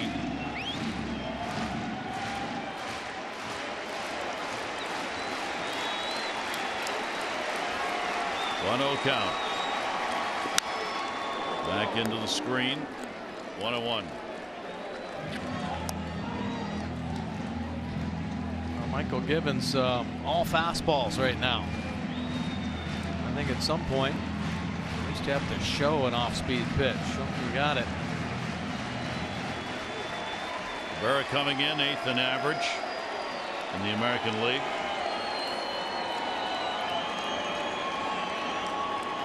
One pitch on the way.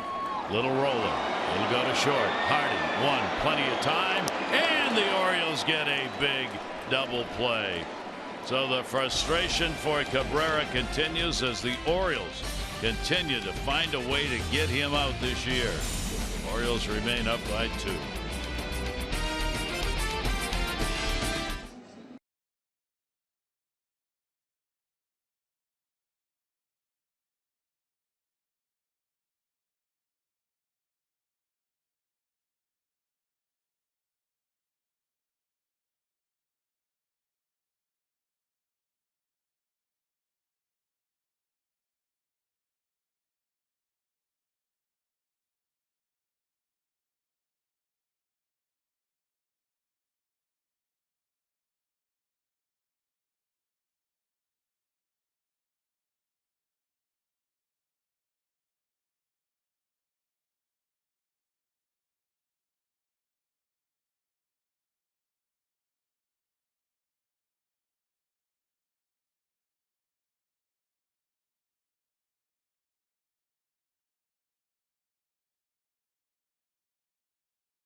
West, transparency, low fares, nothing to hide.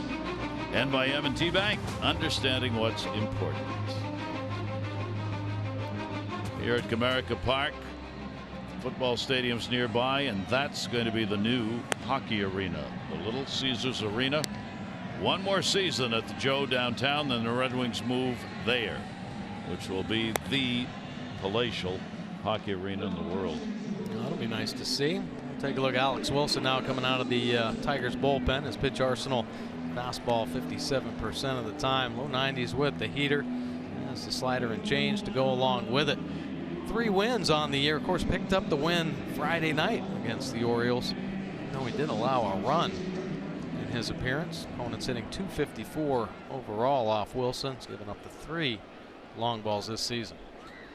Orioles got the run on a couple of hits against him in that ball game on Friday.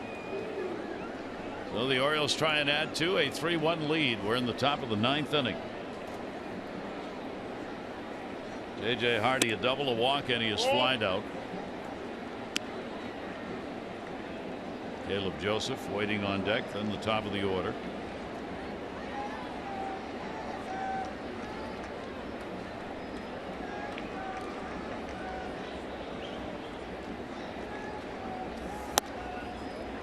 That pitch is going to be in there for a strike.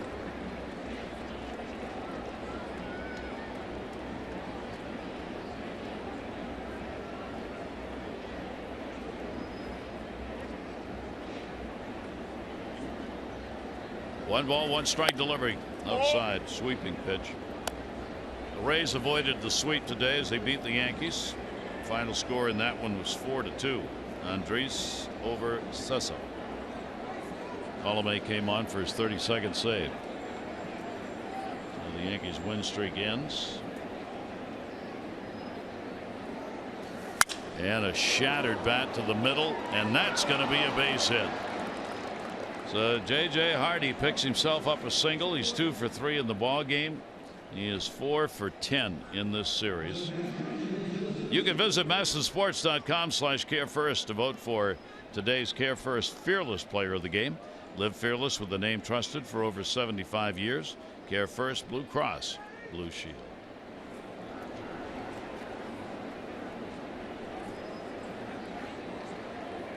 Red Sox still have the 11-8 lead over Toronto. There you see the wild card update. Toronto, Baltimore holding the spots. Tigers a game out. New York game and a half now, and Houston 2.5. Bunting, Caleb down to first. It's a good one. Ooh, would that go foul? I think so. First base umpire Nick Lentz making the call, as Kerwin Danley, home plate umpire, was blocked on that. It was fielded by Cabrera, though, on the foul side of the chalk line. I think it's going to bring Buck Showalter out. Yeah, Wayne Kirby pointing that ball's fair ball. Take a look, all over the grass, but it kicks back. Actually, wow.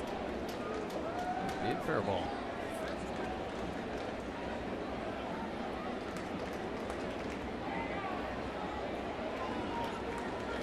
Hey, Buck arguing about the fact that Danley, I don't think ever made a call. He couldn't see it. He certainly didn't call it foul. It would normally be the home plate umpire's call until the ball goes past first base, but you got to get help on that one when you can't see it. So the signs, Bobby Dickerson, third base coach, relays. Orioles trying to manufacture a run here when you bunt like that. In at third base, Ibar. See if Caleb squares again. Does not. 0-2 on a foul ball.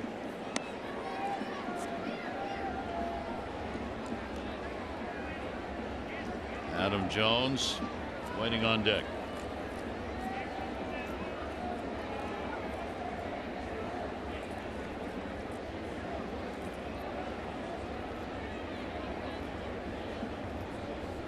Delivery on the way to him. Caleb will take it outside. 1 ball, 2 strike count. Orioles now with 8 hits, doubling up the Tigers' 4. Orioles have done it with the home runs. Bourne at 4th of the year, 2 RBIs, solo shot. Jonathan Schoop. Schoop got his in the 4th inning, the last time the Orioles scored. Ground ball to the middle, not hit hard. Flip second, Kinsler relay, and they get the double play. Tough chance by the Tigers middle infield turning this one. Little chopper. And Iglesias comes in and hits the glove, and boom, on to Kinsler. Clean up that double play.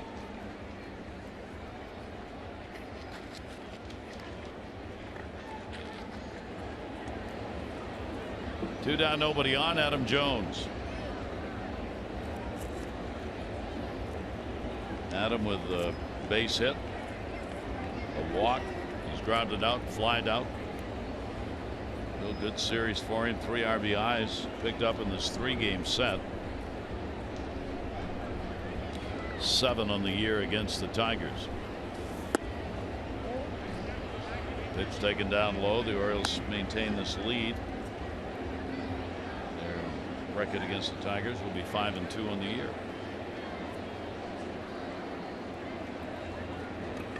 One 0 count to Adam.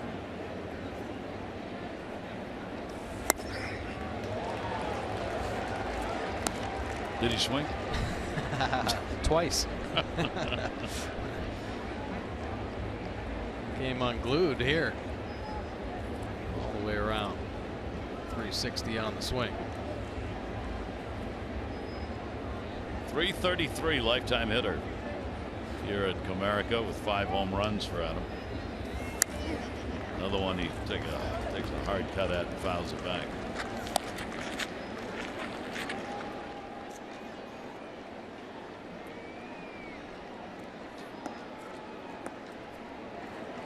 Second time up in the bullpen. Ryan. The Orioles can win this one. Adam will certainly claim the Dashika that he wore yesterday. Oh yeah. Brought the good luck. Ground ball through the middle. That'll be played by Iglesias. And Adam is retired. So the Orioles, no runs on 1 hit, no errors, nobody left. Orioles looking to put it away. 3 outs away. It is a save situation. Put that belt on.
It would be a tough series against the team they were tied with for the second wild card spot.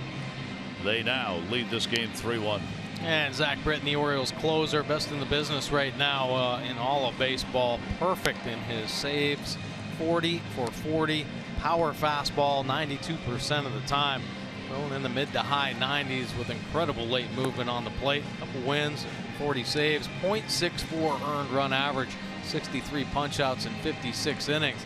Only the 17 walks. How about the ground ball percentage? 80% for Zach Britton. If they hit it, it's going to be on the ground, but rarely do they hit it. Opponents hitting just 149 off Britton.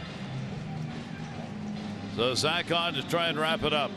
He came into the ball game last night that the Orioles had put away just to get some work in.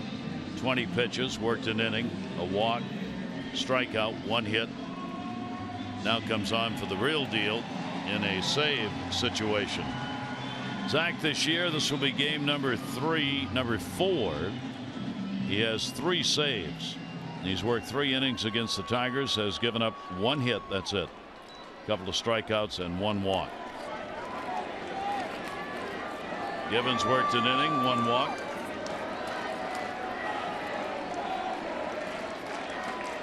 Zach Britton ready. Victor Martinez. And Martinez will take the pitch down low for a ball.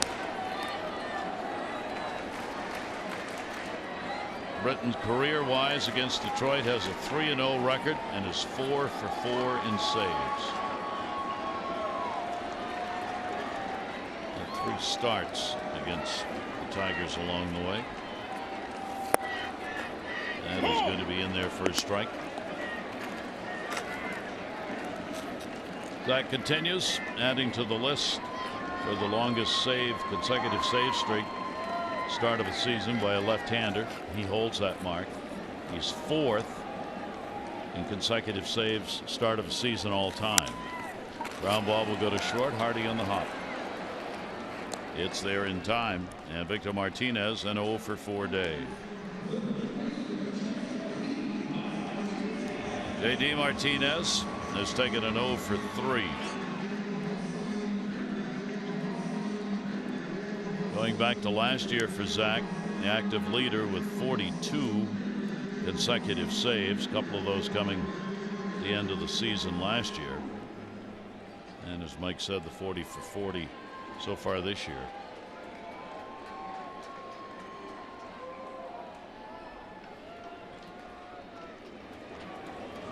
One down, nobody on, bottom of the 9th inning.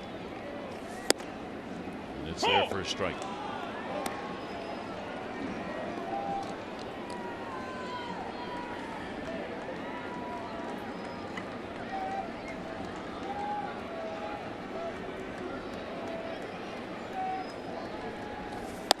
One will be taken away. Orioles, who've relied about 50% of the time on the home run for their runs in the course of the year. All three of them in this game have come via the long ball. Bourne and Scope. That one will miss down low. And a 2-ball, 1-strike count. Yeah, Bourne limited playing time since coming over to the Orioles, but Buck Showalter crunched the numbers on him. The big numbers against Verlander. It's 371 coming into this ball game. A small sample size either. He was 13 for 35. Getting away with that big 2-run home run. Britton's delivery inside. The Orioles looking to pick up another road series win, would even up their mark on the year on the road.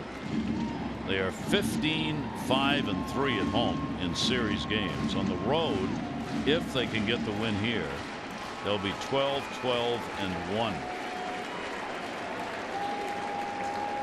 3-ball, 1-strike delivery on the way, and he walked it. So here in the 9th inning, the Tigers will get the potential tying run to the plate. Upton coming up. Upton 0 for 2 off Zach. It's been quiet this whole series. Yep.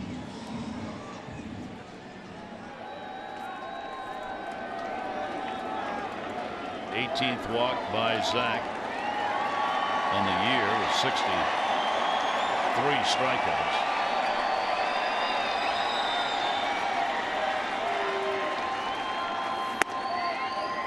Taken for a strike by Upton. He did walk in the 5th inning and scored on the RBI by Kinsler, and that's the only run the Tigers have in the ball game. J.D. Martinez, he'll take no chances over there at first. 0-1 to Upton, ground ball to the middle, and it went underneath Jonathan Scope's glove, or off the side of it. Wanted to try and help with a double play right there, and it bounced over him. Well, day game, sun beating on the field. The field getting a little hard. Scope looked like he was in a pretty good position. Doesn't even draw leather on that ball. Another look, just lifted the glove a little too soon. Thinking of trying to complete that double play, or at least start it. Most important thing, catching that baseball. So that will open the door a bit as it brings McCann to the plate with 2 down here in the 9th. A base hit will be credited to Upton, no error charge. Upton gets a single.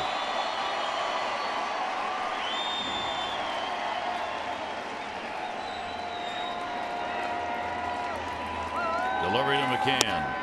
That will be a strike at the knees. McCann getting his first look at Zach Britton. 5 hits now for the Tigers, 8 for the Orioles.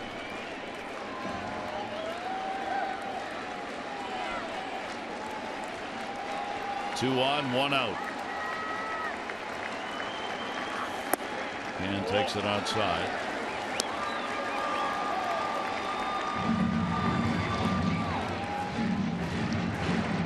Detroit closer Rodriguez.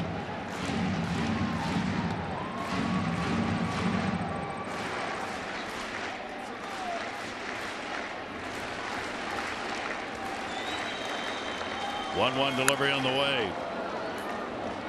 Not much of a chance on that pitch. 1-2. McGehee coming out in the on deck circle. Ibar would be due up next. Yeah, Britton, if there's a fastball that starts at the knees, your chances of making square, solid contact with that pitch are very slim. Just extra movement at the bottom of the zone. The only chance you have against Britton, you want to try to get a ball elevated, is to elevate itself, get it up above the belt or higher, and you got a chance. Ball flattens out. It does with every pitcher. But still tough to get to at 96, 97. And McCann goes after it. He's out of there. Runner at first. No need for a tag or anything else. And there are 2 down. Britton gets the strikeout on the Detroit catcher. Now Casey McGee will pinch hit for Ibar.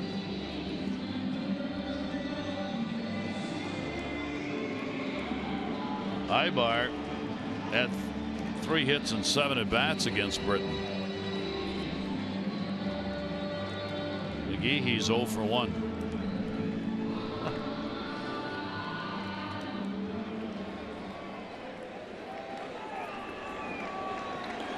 First and second, 2 down. Orioles an out away from a win. Tillman would get his 16th win. And Verlander his 8th loss. McGee waiting on it in the dirt. Caleb Joseph. Man. Great body move. What a play. These should be highlight plays. Anytime a Oriole catcher comes down with a block, a ball from Zach Britton, because it is violent. Getting down there 98 miles an hour. Don't know where it's going to go. Sliding over and keeping it in front. Zach has 9 wild pitches. 1-0 delivery on the way and a ground ball. High hopper. Hardy's got it over to first, and the Orioles have won the ball game and taken 2 out of 3 against the Detroit Tigers. So a very successful trip here, and it improves their overall road trip record now to 4-2 as they win it by a score of 3-1. Tillman is 16-6. Verlander is 14-8.